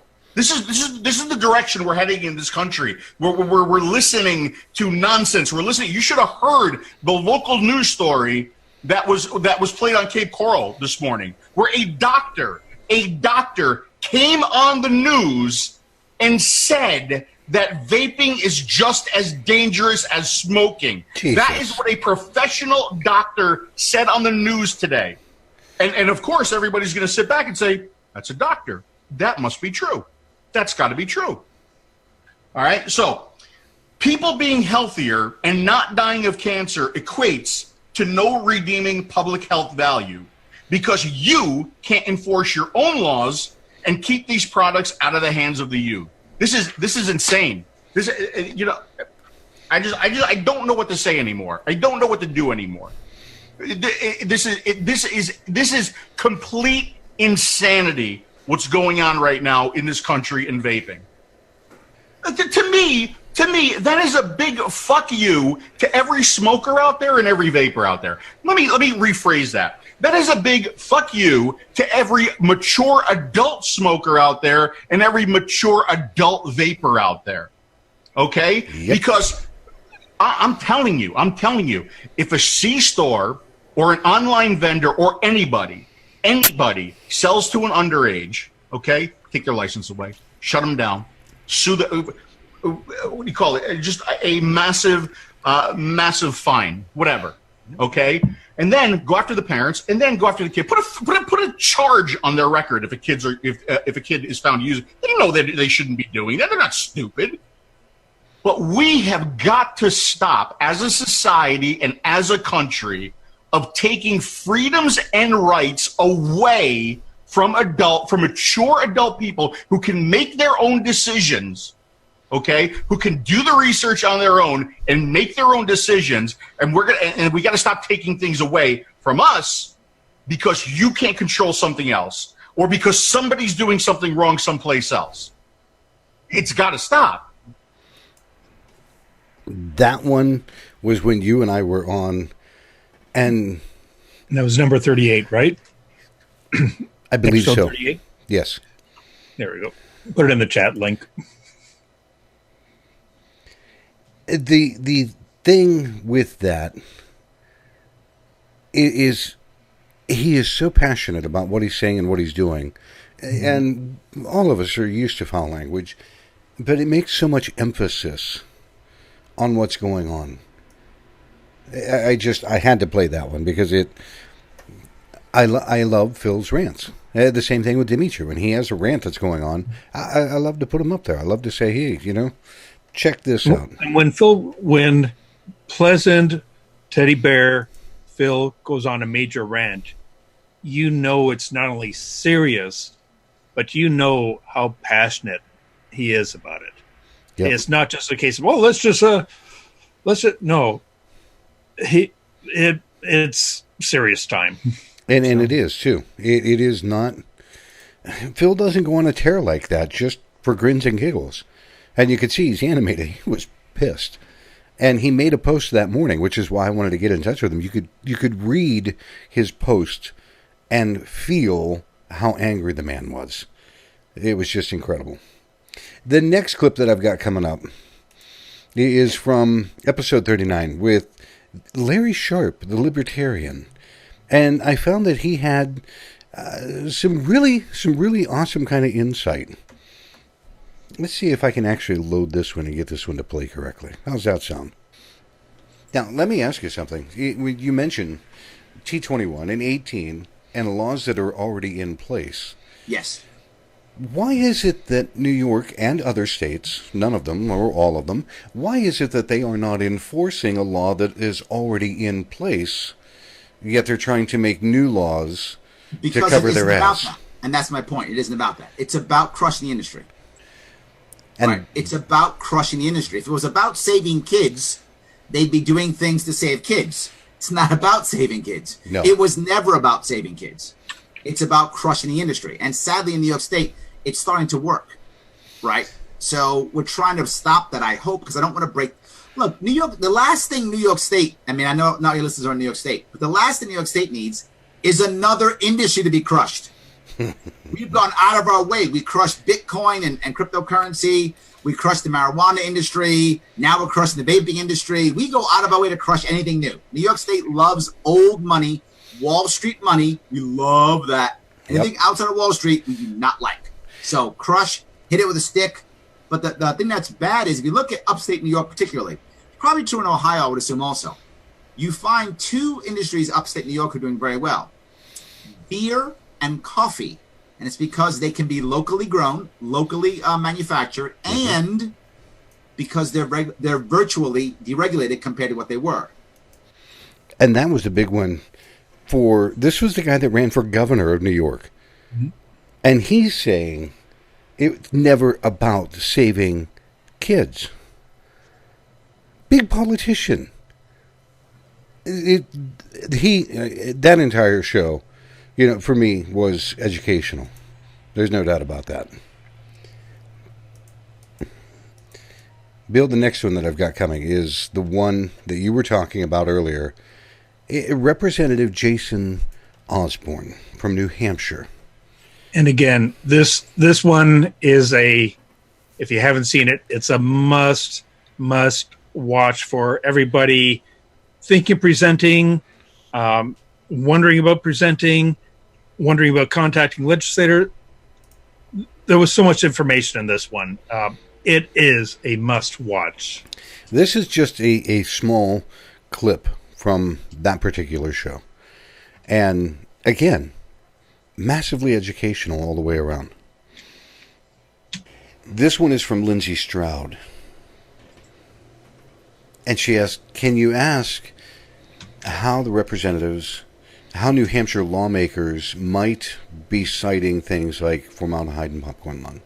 Or are they citing it from a study? Or is it just Yeah, no, they'll throw it out like it's fact.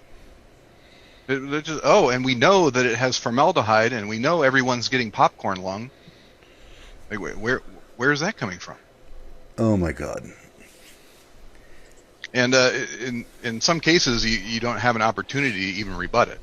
So like for the picture that you saw where I was speaking on the floor, there's other people who got up on the other side, and they get the opportunity to say whatever they want, and you can't call them on it. And when you are speaking in favor of the bill, you get to go last. That part killed me, because he's saying he knows that what they've said is complete bullshit, and because they're speaking last, he can't do anything about it. This happens in every legislative branch in every single state, folks. It's not just him. This is what happens. And then if you think that the public side is bad, just imagine when they go behind closed doors to talk about whatever the hell they're going to talk about. Imagine for a moment how bad it would be when they don't have to be in front of a microphone for the public to hear them. Can you imagine what they talk about in behind closed doors? I can't. That's got to be scary, spooky shit right there. Again, that I put the link in the YouTube chat. That is a absolute must-watch episode. The information in it was so critical for all of us, and it's stuff that we wouldn't normally hear. No, and see, that's what got me about being able to interview Jason Osborne, because it started out, he posted the photograph, and Lindsey Stroud posted it, and I made a quip comment about it, and he educated me politely, quickly.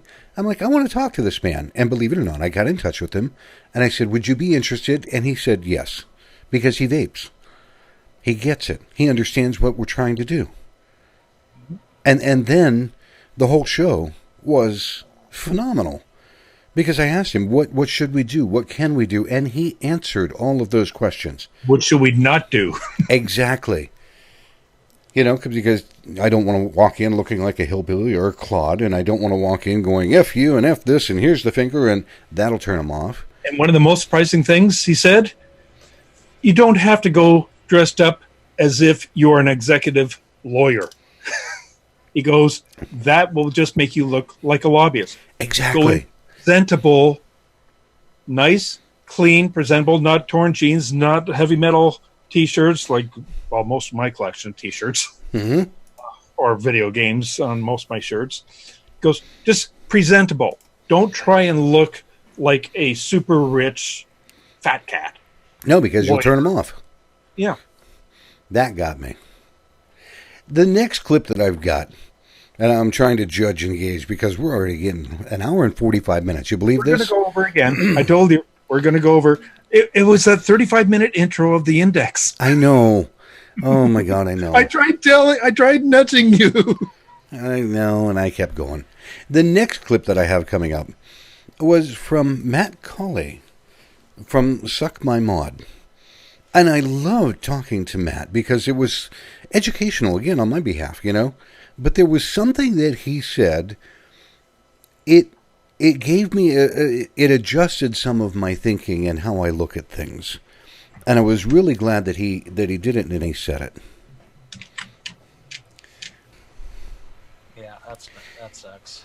When you go to large conventions, expos, and you get together with Grim Green or Ruby Roo or other personalities, if I can put it that way, other reviewers, do you guys all sit and talk shop? Or do you find yourselves saying, hey, it's been forever since I've caught up, how's life going, what's going on, what football team you're watching? A little bit of both, and it depends on the reviewer. Some reviewers I have more outside stuff in common with, and some I don't. Like, I get along with most of them, but, like, I would say it's a little bit of both. Like, talk shop, but I'll, talk about, if there's any projects they're working on, or, hey, what did you think about, if there's something interesting going on in the industry. Hey, what'd you think about that? Or what'd you think about this device that was super innovative or whatever? But Yeah, I mean, if it's like an extended period of time and maybe we're going out to dinner and drinks and stuff, like we're not talking vaping the whole time. I was curious, because it's like you're working or you're around a group of peers. It's the vape community gets together, and inadvertently, most of the time, we're talking about vape whatever. Yeah. Well, I mean, I'll tell you one thing that we do a lot, and that is complain.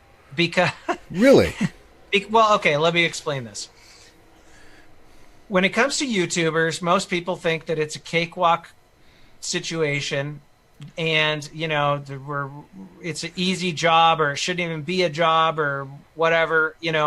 Not, I'm not saying you, but I'm just saying there's good portion of people that feel that way, and so it doesn't. It's stupid for me to sit there and bitch about something that's going on in my life or career to some random person that's not going to understand it. But like when you talk to another YouTuber, whether it be a vaping YouTuber or another kind of YouTuber, they totally get it. Like, hey, did you notice that YouTube started throttling views more last month? Have you checked out where your traffic's coming from? Because YouTube's constantly jacking with their algorithm. They're demonetizing stuff.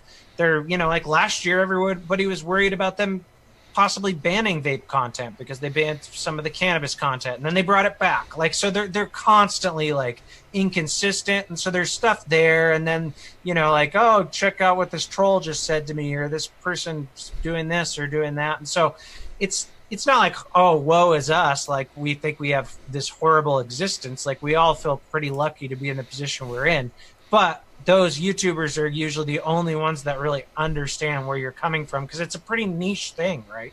Like that one I enjoyed for the simple fact that it was kind of like an inside look into that side of part of the vapor industry.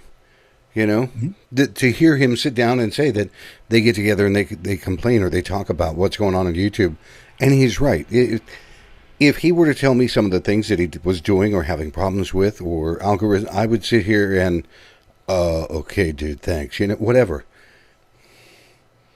There's a lot that happens behind the scenes in advocacy that people just never see. And it's as much work as it is in front of the scene and being active. That's only a small portion compared to everything behind the scenes, taking up everyone's time. So it's not just the little bit that you see of them that's happening. Mad, Dimitri, all of those representatives, Steam Service, everyone, they are on the go nonstop. You really don't have much of a life apart from it because you're always on the go, and there is so much. And then it's breaking that down into a small bite size for the vapors to understand what's happening. Yep. 2 more clips that I've got. And we've segued out of completely being the ranting, the raving. These are funny, and I love them because they were raw and just there was no scripting to it. And the first one, actually, they're both Phil and Dimitri. Here is the first one with Dimitri talking about it. The two of you had to have had more things that you can't describe that has happened. That it boggles my mind. Yeah, and really we can't. I mean, for various reasons, obviously, but there's been a lot of stuff that, I turned to Phil and I said, man, I wish we could just post this on Facebook right now, but unfortunately, it wouldn't be good for a lot of people involved. I will tell you one thing, that we traveled a lot, we stayed at a lot of places, we've had a lot of great, amazing experiences. The amazing experiences overweigh by far the bad experiences that we've had. And we've been very, very privileged, and we've been very blessed and very humble to be able to do this. So even some of the stuff that's been uncomfortable at times, it doesn't stay in my memory, if that makes any sense, because multiple times me and Phil have sat down in China or in Germany or in France or in Greece or in Ireland and have looked at each other and said, man, how lucky are we to be able to do this for a living? And so that kind of overcomes everything. I can tell you one story that eventually will make it to the book. I'll give you a little bit of context of it. But one time I was in China. Phil was not with me on this trip. I was with my good friend Dan Donahue, that owns Good Karma Vapors, and my Greek partner Gregory. We were in China for work, and we went out to a bar with an owner of an electronic cigarette company. He will not be named now, but maybe in the book. And we just started drinking. And one of the things that the Chinese love about me and Phil is that they try to get us drunk, and they all fail. They fail. They can't Really? with me and Phil. I mean, we've literally sent owners of factories to the hospital from drinking, from alcohol. Oh my God. Yeah, that would be a great story for the book, by the way. But I'm not going to tell you that story today. Today I'm going to tell you a different story because Phil was not there, so I can say that. So, so we're in drinking. So the owner of the, we're drinking. They're trying to get us drunk, and the owner of the factory says, "We're going to play a drinking game." Thinking that this drinking game will make us, more drunk, right? He's going to accomplish the goal. It's just a cultural thing in China. So we started drinking, playing this game, and he kept losing. The guy kept losing his own game. The game was called Tom Kill a Man. Tom Kill a Man, meaning that you can drink so much that this game can kill you, right? So we started playing. He keeps losing. At some point, he gets really, really drunk. I mean, he's just falling down, throwing ottomans. He's wasted. So at some point, I had to go to the bathroom. So this place that we were at had the room that we were in had its own individual bathroom, and it's a small bathroom. It's like an airplane bathroom, just a small, little stall. So I walk around. I get into the bathroom.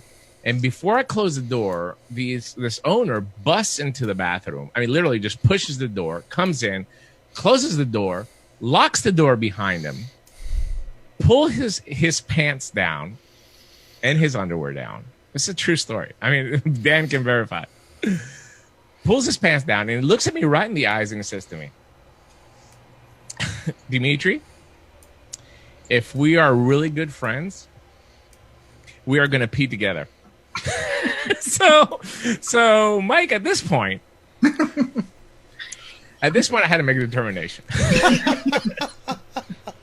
I'm either going to kill this guy or I'm going to have to weasel myself out of this situation that I'm in. Dan noticed something was going on because Dan came and he's outside the door. I know he's outside the door, and I'm pretty sure that if things got a little bit more feisty, Dan would have broken down the door. But I looked at him and I said, "Listen, my friend, I really love you. I appreciate your friendship, but I have," this is all I could come up with at the time, "I have a problem peeing when somebody's looking at me." So he's literally sitting naked right in front of me, Mike. This is an absolute true story. So he turns to me and he says, "We're not friends anymore." Pulls his pants up, opens the door, and storms outside. And I was like, "Oh my God, I just offended this guy." Because, the Chinese, you don't know, if this is a culture thing. I've read a lot of books on China. I've never heard of a dual pee being, the norm, I guess. No. Yeah. That one really cracked me up watching and listening to that because I don't know what the hell I would have done. Much the same. It's like, dude, no, don't do that. But again, but you got to understand too is with Phil and Dimitri, a lot of people think it's just a stick between them. That's how they really are, and these things do happen to them. I was with them in Edmonton. These things happen, and they're almost like magnets for pure wackiness, and they have so much fun together too that they cause a lot of themselves, like their honeymoons and everything else, and the hotels taking it seriously and bring them all their stuff. I mean, they love having a lot of fun, but this stuff does happen to them. Yep. Not just this is rare. This would never happen in real life. This is her life whenever they travel. This is how they fly all the time, folks. And this one, the last clip that I have for the evening, is by their own definition kind of where vape bromance started. So let's take a look as soon as it loads here. Forming. So it just quickly evolved into kind of a relationship, and then I think that what we started doing, I was doing a show called the Vape Team, the original Vape Team back then, and we came up with a skit. We were gonna do a wrestling type dual review of the Anakin iTaste, which was a square starter kit battery. And so we started making all these playful videos against each other. Like, I did a video with these glasses and rings on, like I'm a boxer and I'm about to enter in the ring with Phil. And then Phil did one with a belt. And that's, I think that was the ignition of the vape bromance thing, right? And it's kind of evolved through our videos back and forth and ball busting online and Photoshop pictures. And it kind of evolved into the friendship that we have now, and the now infamous vape bromance tag. You gotta love that too, because it's just watching you guys. I think a lot of people would probably be in the same boat as I am. If I'm having a really shitty day, and one of you is online and the other one pops in, my day gets better. Yeah. Oh, there he is. Oh my God. I don't even know if you'll be able to hear the audio on this, but calling me technical while you're practical. I know you have the entire fake team in your corner, but let me tell you something, brother. At the end of the day, it doesn't matter if I'm right or if you're right. It doesn't matter if the eye taste is good or if it's bad. As long as people take those dirty, smelly, disgusting cigarettes and just crush them up. Crush them like I'm going to do to you, brother. I'm going to do it to you. Because remember, what are you going to do when Mania comes crashing down on you? That was so good. Those guys, like you said, it is one of those things. You can't make that kind of stuff up, but their friendship is phenomenal. And you got to remember, too, Dimitri might look like the slim, sexy vape model with slightly thinning hair that Phil keeps wanting to spray to cover up. Phil, he's actually got some guns. Like with me, I'm strength of 1,000 chickens. He's got musklies on his musklies. It's just amazing.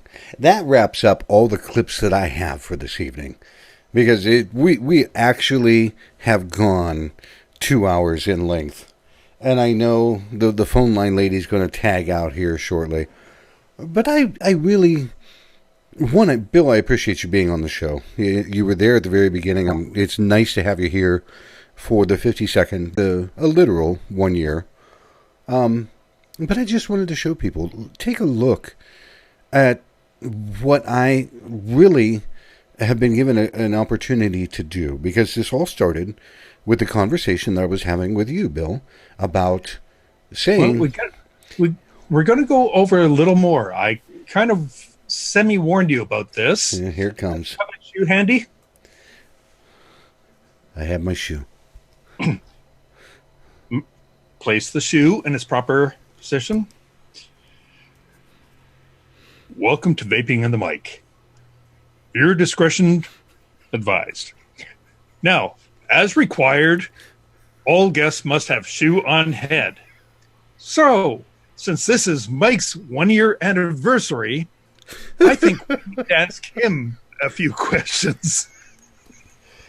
Oh my God. You're not going to get away with bringing on guests without people realizing a bit of your background. Oh yeah.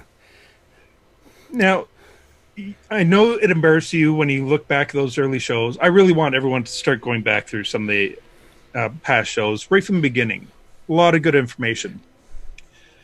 But what I don't think a lot of people realize is, yes, you have a bit of a following now. You have a bit of a voice. People recognize you. You have a lot of great guests who tune in. But they don't seem to understand you, at one point, were pretty much in the same position that most vapors are, in either understanding or lack of understanding, but advocacy. Yep. So what first even drew your attention to, I need to pay attention to what's going on here? And what was like before that? Before I really started paying attention to advocacy, I was blind. I went to the shop, I bought my juice, then Alex and I started Two Stone Vaping, and we were making.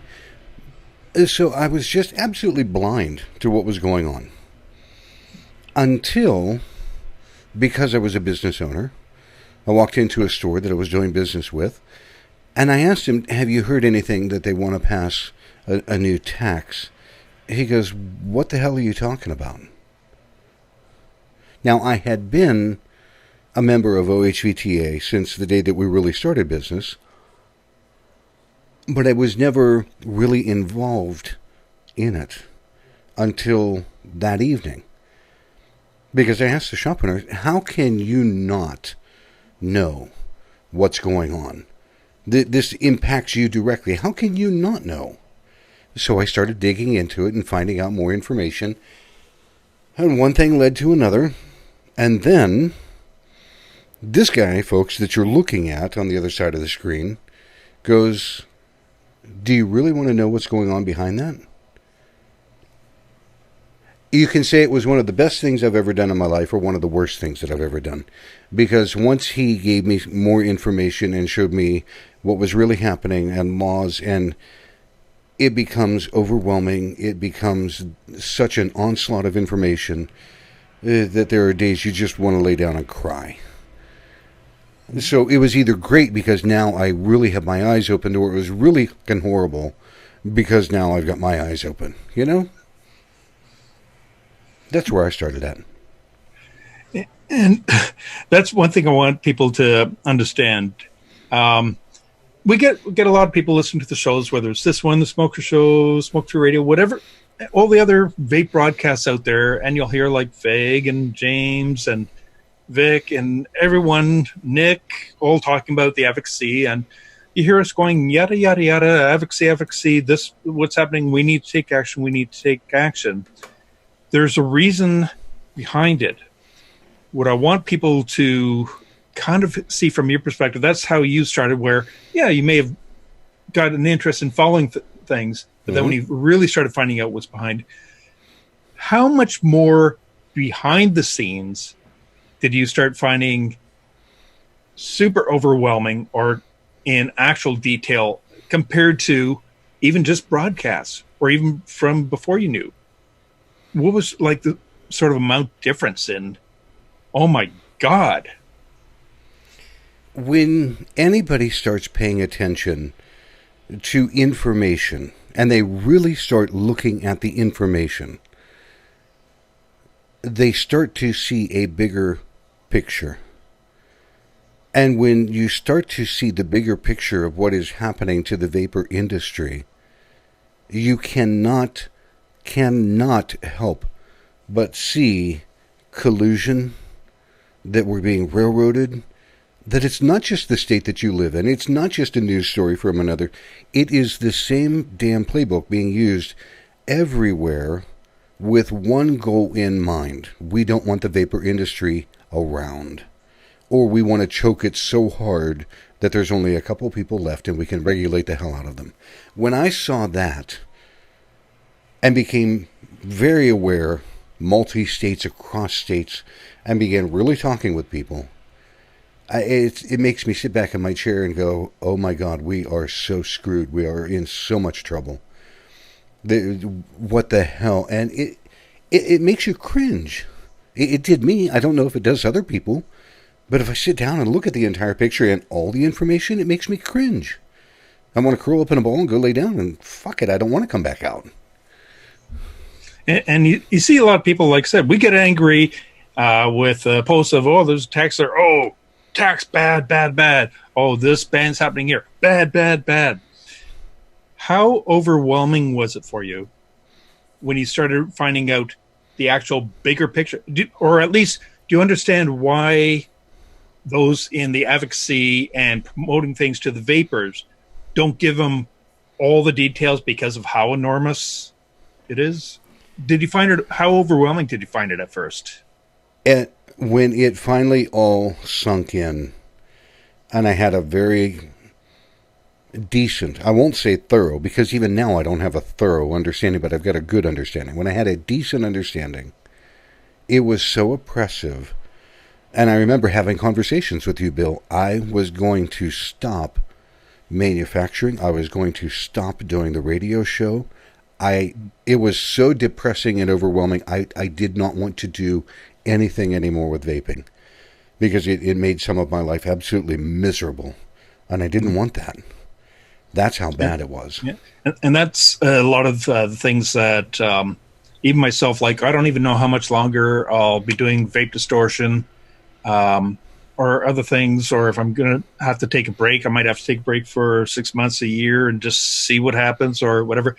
It does become so overwhelming and such overload that what the public is seeing, or when I say public, I mean like the vapors and so on, are seeing from whether it's Mike, whether it's Dimitri, Phil, James, everyone.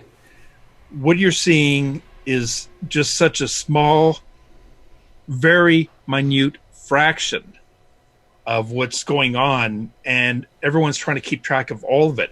So while you're seeing this,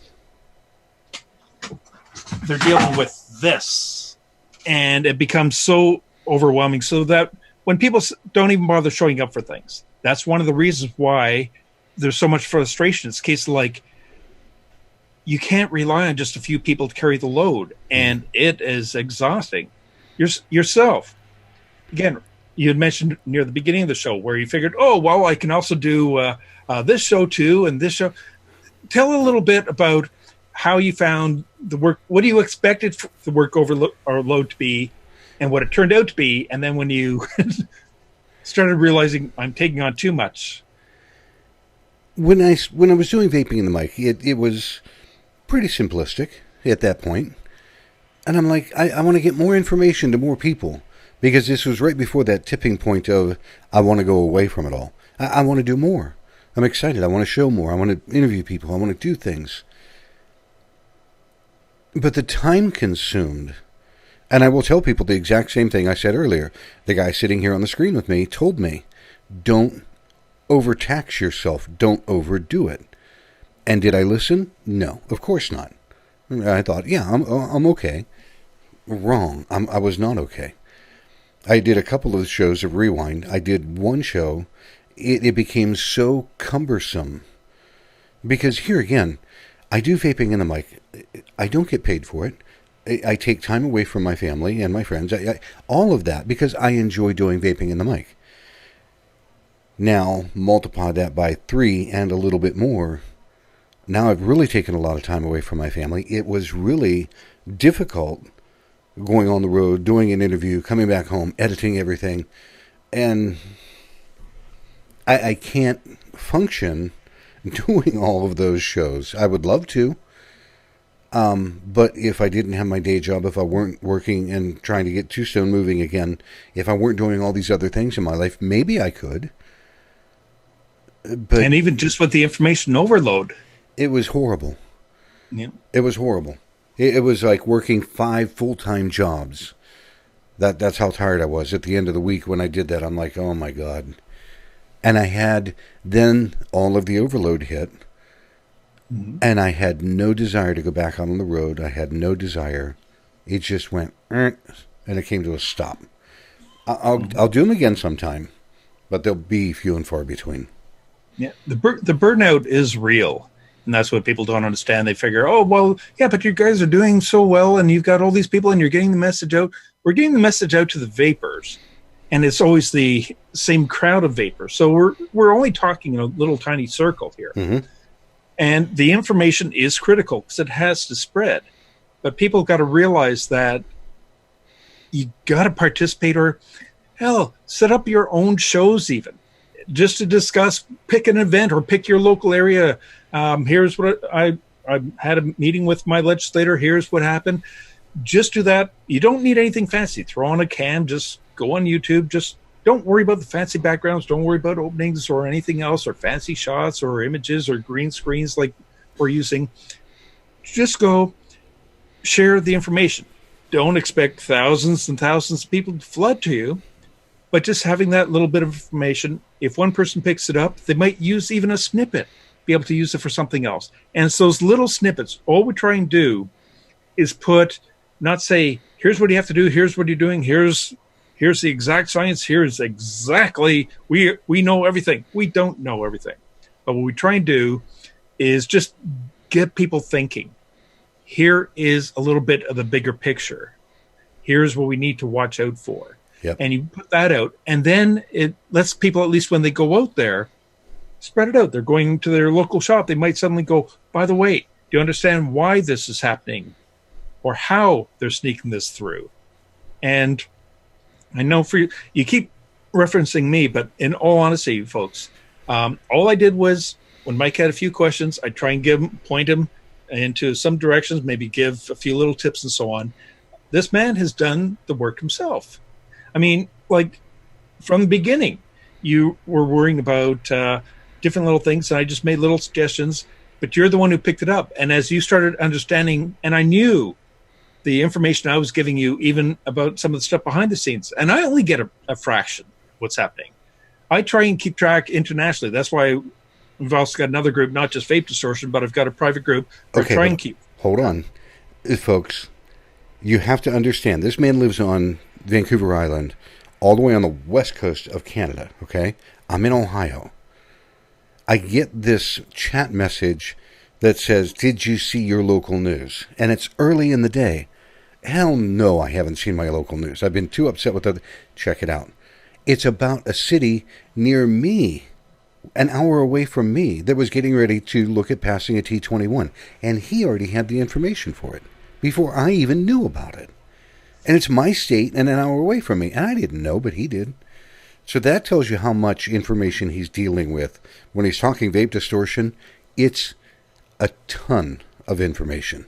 A ton.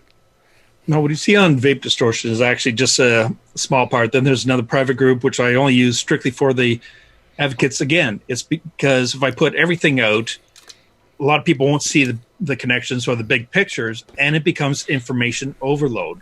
So I have a separate group, which we're always dealing with that, so that we have a heads up of what to watch for heading our way. Yep. But again, it's too much to throw to vapors randomly because there's too much happening. We can't deal with it anymore.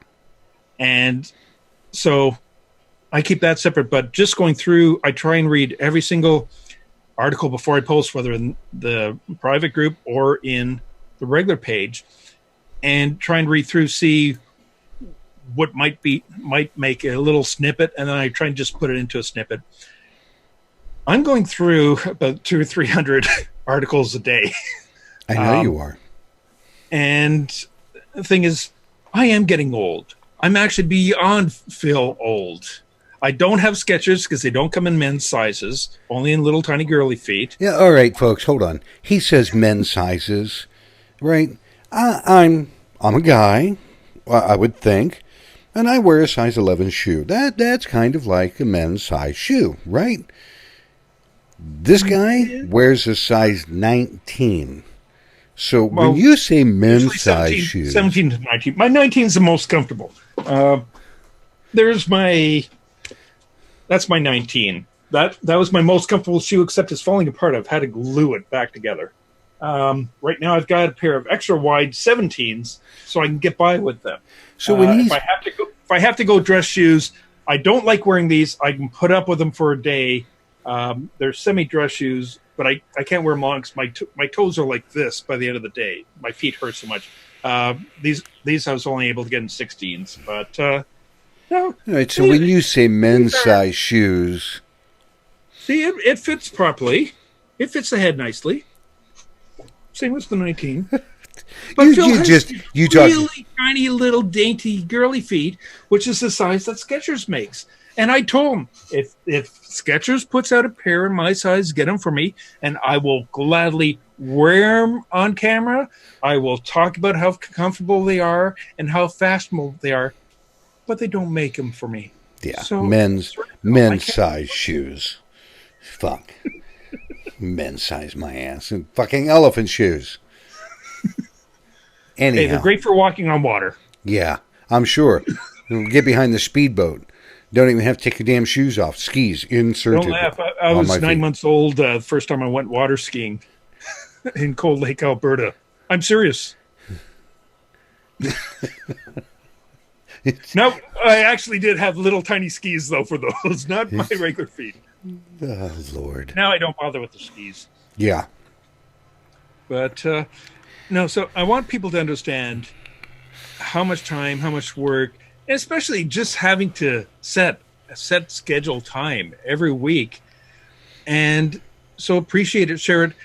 One thing, again, I mentioned earlier on, I'm going to mention again, for anybody who might still be in chat, or anybody listening to the replay, do me a favor. Mike has just switched over to YouTube a couple of weeks ago when Facebook kept messing up. But his YouTube channel is going to have these weird off-bed numerical things until he can get at least 100 subscribers. Then he can rename the channel, the URL for that people click to in the browser, to like Vaping on the Mic or VATM or whatever. So do me a favor. We got to get him at just 100 subscribers. It doesn't cost anything. Just hit the subscribe button on the video and help the guy out. I mean, he puts a lot of effort into the shows. And as you look at the first show and as they progress, and you can see how much he keeps doing more and more each week and putting the effort into it. And I got to praise you. You've had an excellent variety of guests. I know Phil and Demi loved doing the show with you because it wasn't the usual questions. It was, let's get to know these people. And that's the difference. You get to know a lot of the people. I try to, because I'm sure Matt Colley said the same thing. He goes, this was fun. He goes, you didn't ask me the normal questions. And I'm personally sitting here going, why the fuck would I ask you normal questions? I want to know about you, Matt Colley. If we happen to browse and segue into what you do, that's fine. But I want to know about Matt. You know, and the same thing with Dimitri. I told both of them before we even started that show. I said, gentlemen, we're not going to talk about vaping. I want to get to know you. I don't give a shit what's going on in the vaping world. And the last little bit of that particular show, they enjoyed because we took, 3 or 4 minutes and just 20 questions alternating back and forth. And they were random, so many random questions, you know. If you get a chance, watch it. I think that you would enjoy that. It was fun. I started putting a lot of them in the YouTube chat for the links, and hopefully you'll add them to the Smoke for Radio descriptions or even just replay. I don't know if you've got your replay playlist set up yet or not. If not, I can always throw mine on there for you so that everyone can watch the shows in order, reverse order, all the way back. A lot of good shows. Pick a topic that you're interested in. A lot of them are on Facebook, but they kind of get lost. That's why, at least with the YouTube, they're all in one spot. But myself, I wanted to thank you. I do feel honored that you've had me on so many times, and especially for your special show tonight. It again, you were there helping me out at the very first show. To me, it seemed massively appropriate. And having you on the show, sometimes it's just on the fly. We're going, hey, I want to bounce a couple ideas around. Sometimes it's for other reasons. Sometimes it's because a guest might have gone, oh, I can't make it. And all of a sudden, Bill goes, yeah, I can be there. So I enjoy having you on the show all the time. Hands down. I make a good filler guest. I am not a draw. I'm nobody special in the industry. I just try and give a little bit of information and let everybody else do all the heavy work of spreading it around. So all I do is try and provide what little I can to provide one little source for them, and hopefully it helps people out. And that's all I care about. And I don't want people automatically saying, oh, Bill said this, so that's exactly what we should do. No.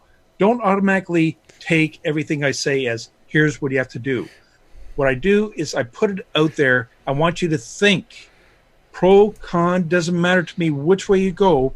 It's just to get you thinking of the variables, the options, and so forth. So I just jump in as a filler. Besides, I can ramble nonstop for 3, 4, 8 hours without anybody saying anything and not even blink. I'm going to wrap this show up by saying just this. It's your fault. And people that are watching, going to be listening, here's the whole thing. This all started when Bill and I were having a conversation just one day. Yep, Mr. Sketcher. One day, and he goes, Dimitri Agrafiotis used to give time away on Smoke Free Radio if somebody wanted to do a show. And I'm like, really? I've never done anything like that. That might be interesting. He goes, get in touch with him. I did. 24 hours later, literally 24 hours later, Dimitri is taking his time to show me how to use the software and how to do a podcast. And 1 week later, here I was doing a podcast. I had never done this in my life. Oh my God. You want to talk about your rear end muscles just grabbing tight real quick. And that's why when Bill called, there was a big edit that is missing from that very first show. Because I'm sitting here going, and that's when he came in. First he called with the pizza call, but then he came in and helped finish out and round out the show.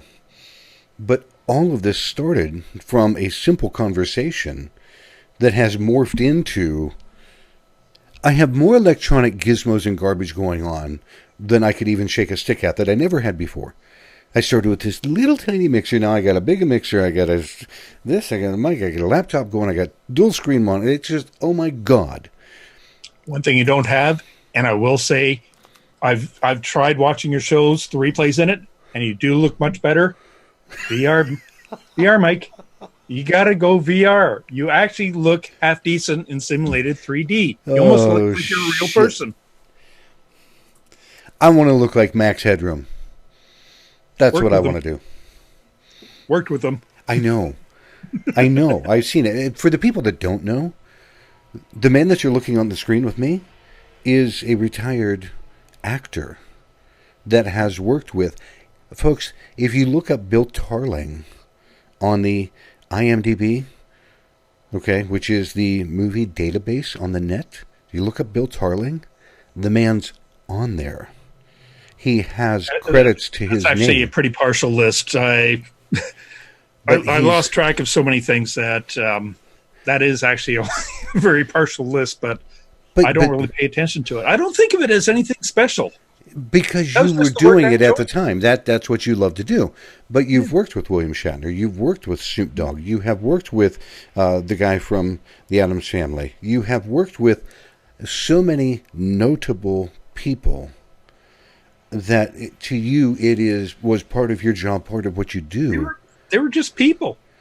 They're just half the time we don't even talk shop. I'm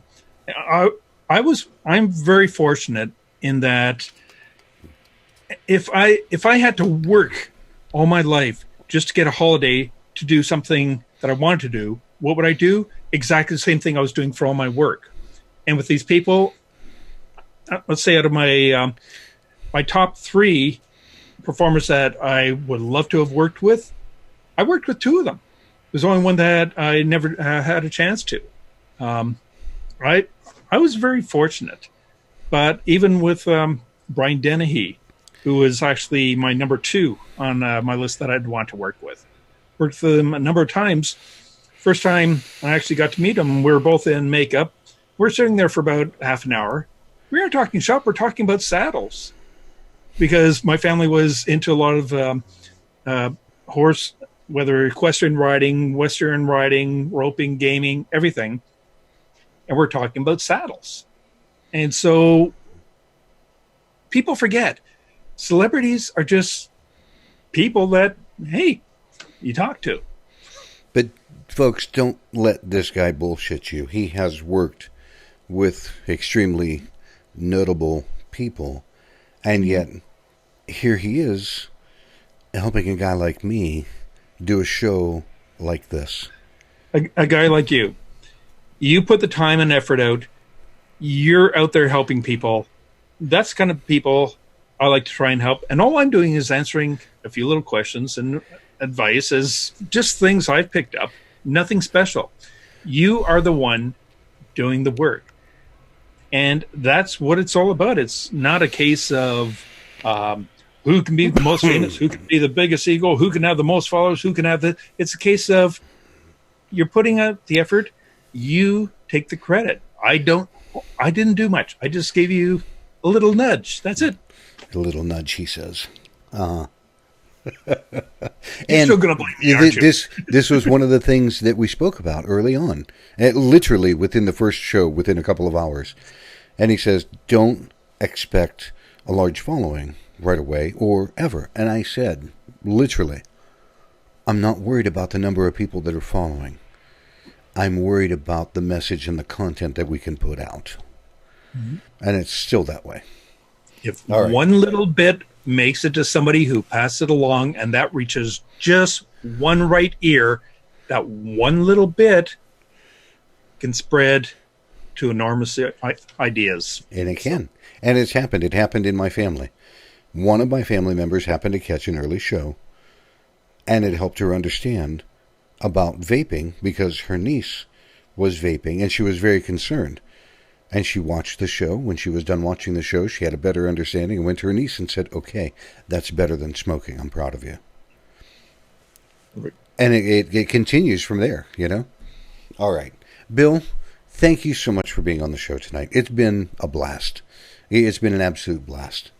For the people that are in the chat room, thank you for being here. For the people that are going to listen on the podcast, you've got a long listen. There's no doubt about it. You can skip the first 35 minutes, which is the index of the past shows. Go watch the replays. It was a long-winded. And Bill tried to tell me, did I listen? No. Anyhow, everybody out there, thank you so much. It has been an awesome year. I'm looking forward to seeing what is coming up. Mike. Thank you. I'm looking forward to seeing what comes up through the next year. We'll keep on trucking as long as we can. There's no doubt about it. Until next week, everybody, I hope everybody has a great night, and I will catch up with you again soon. Shoe on head, shoe on head. I got it. Take care, everybody.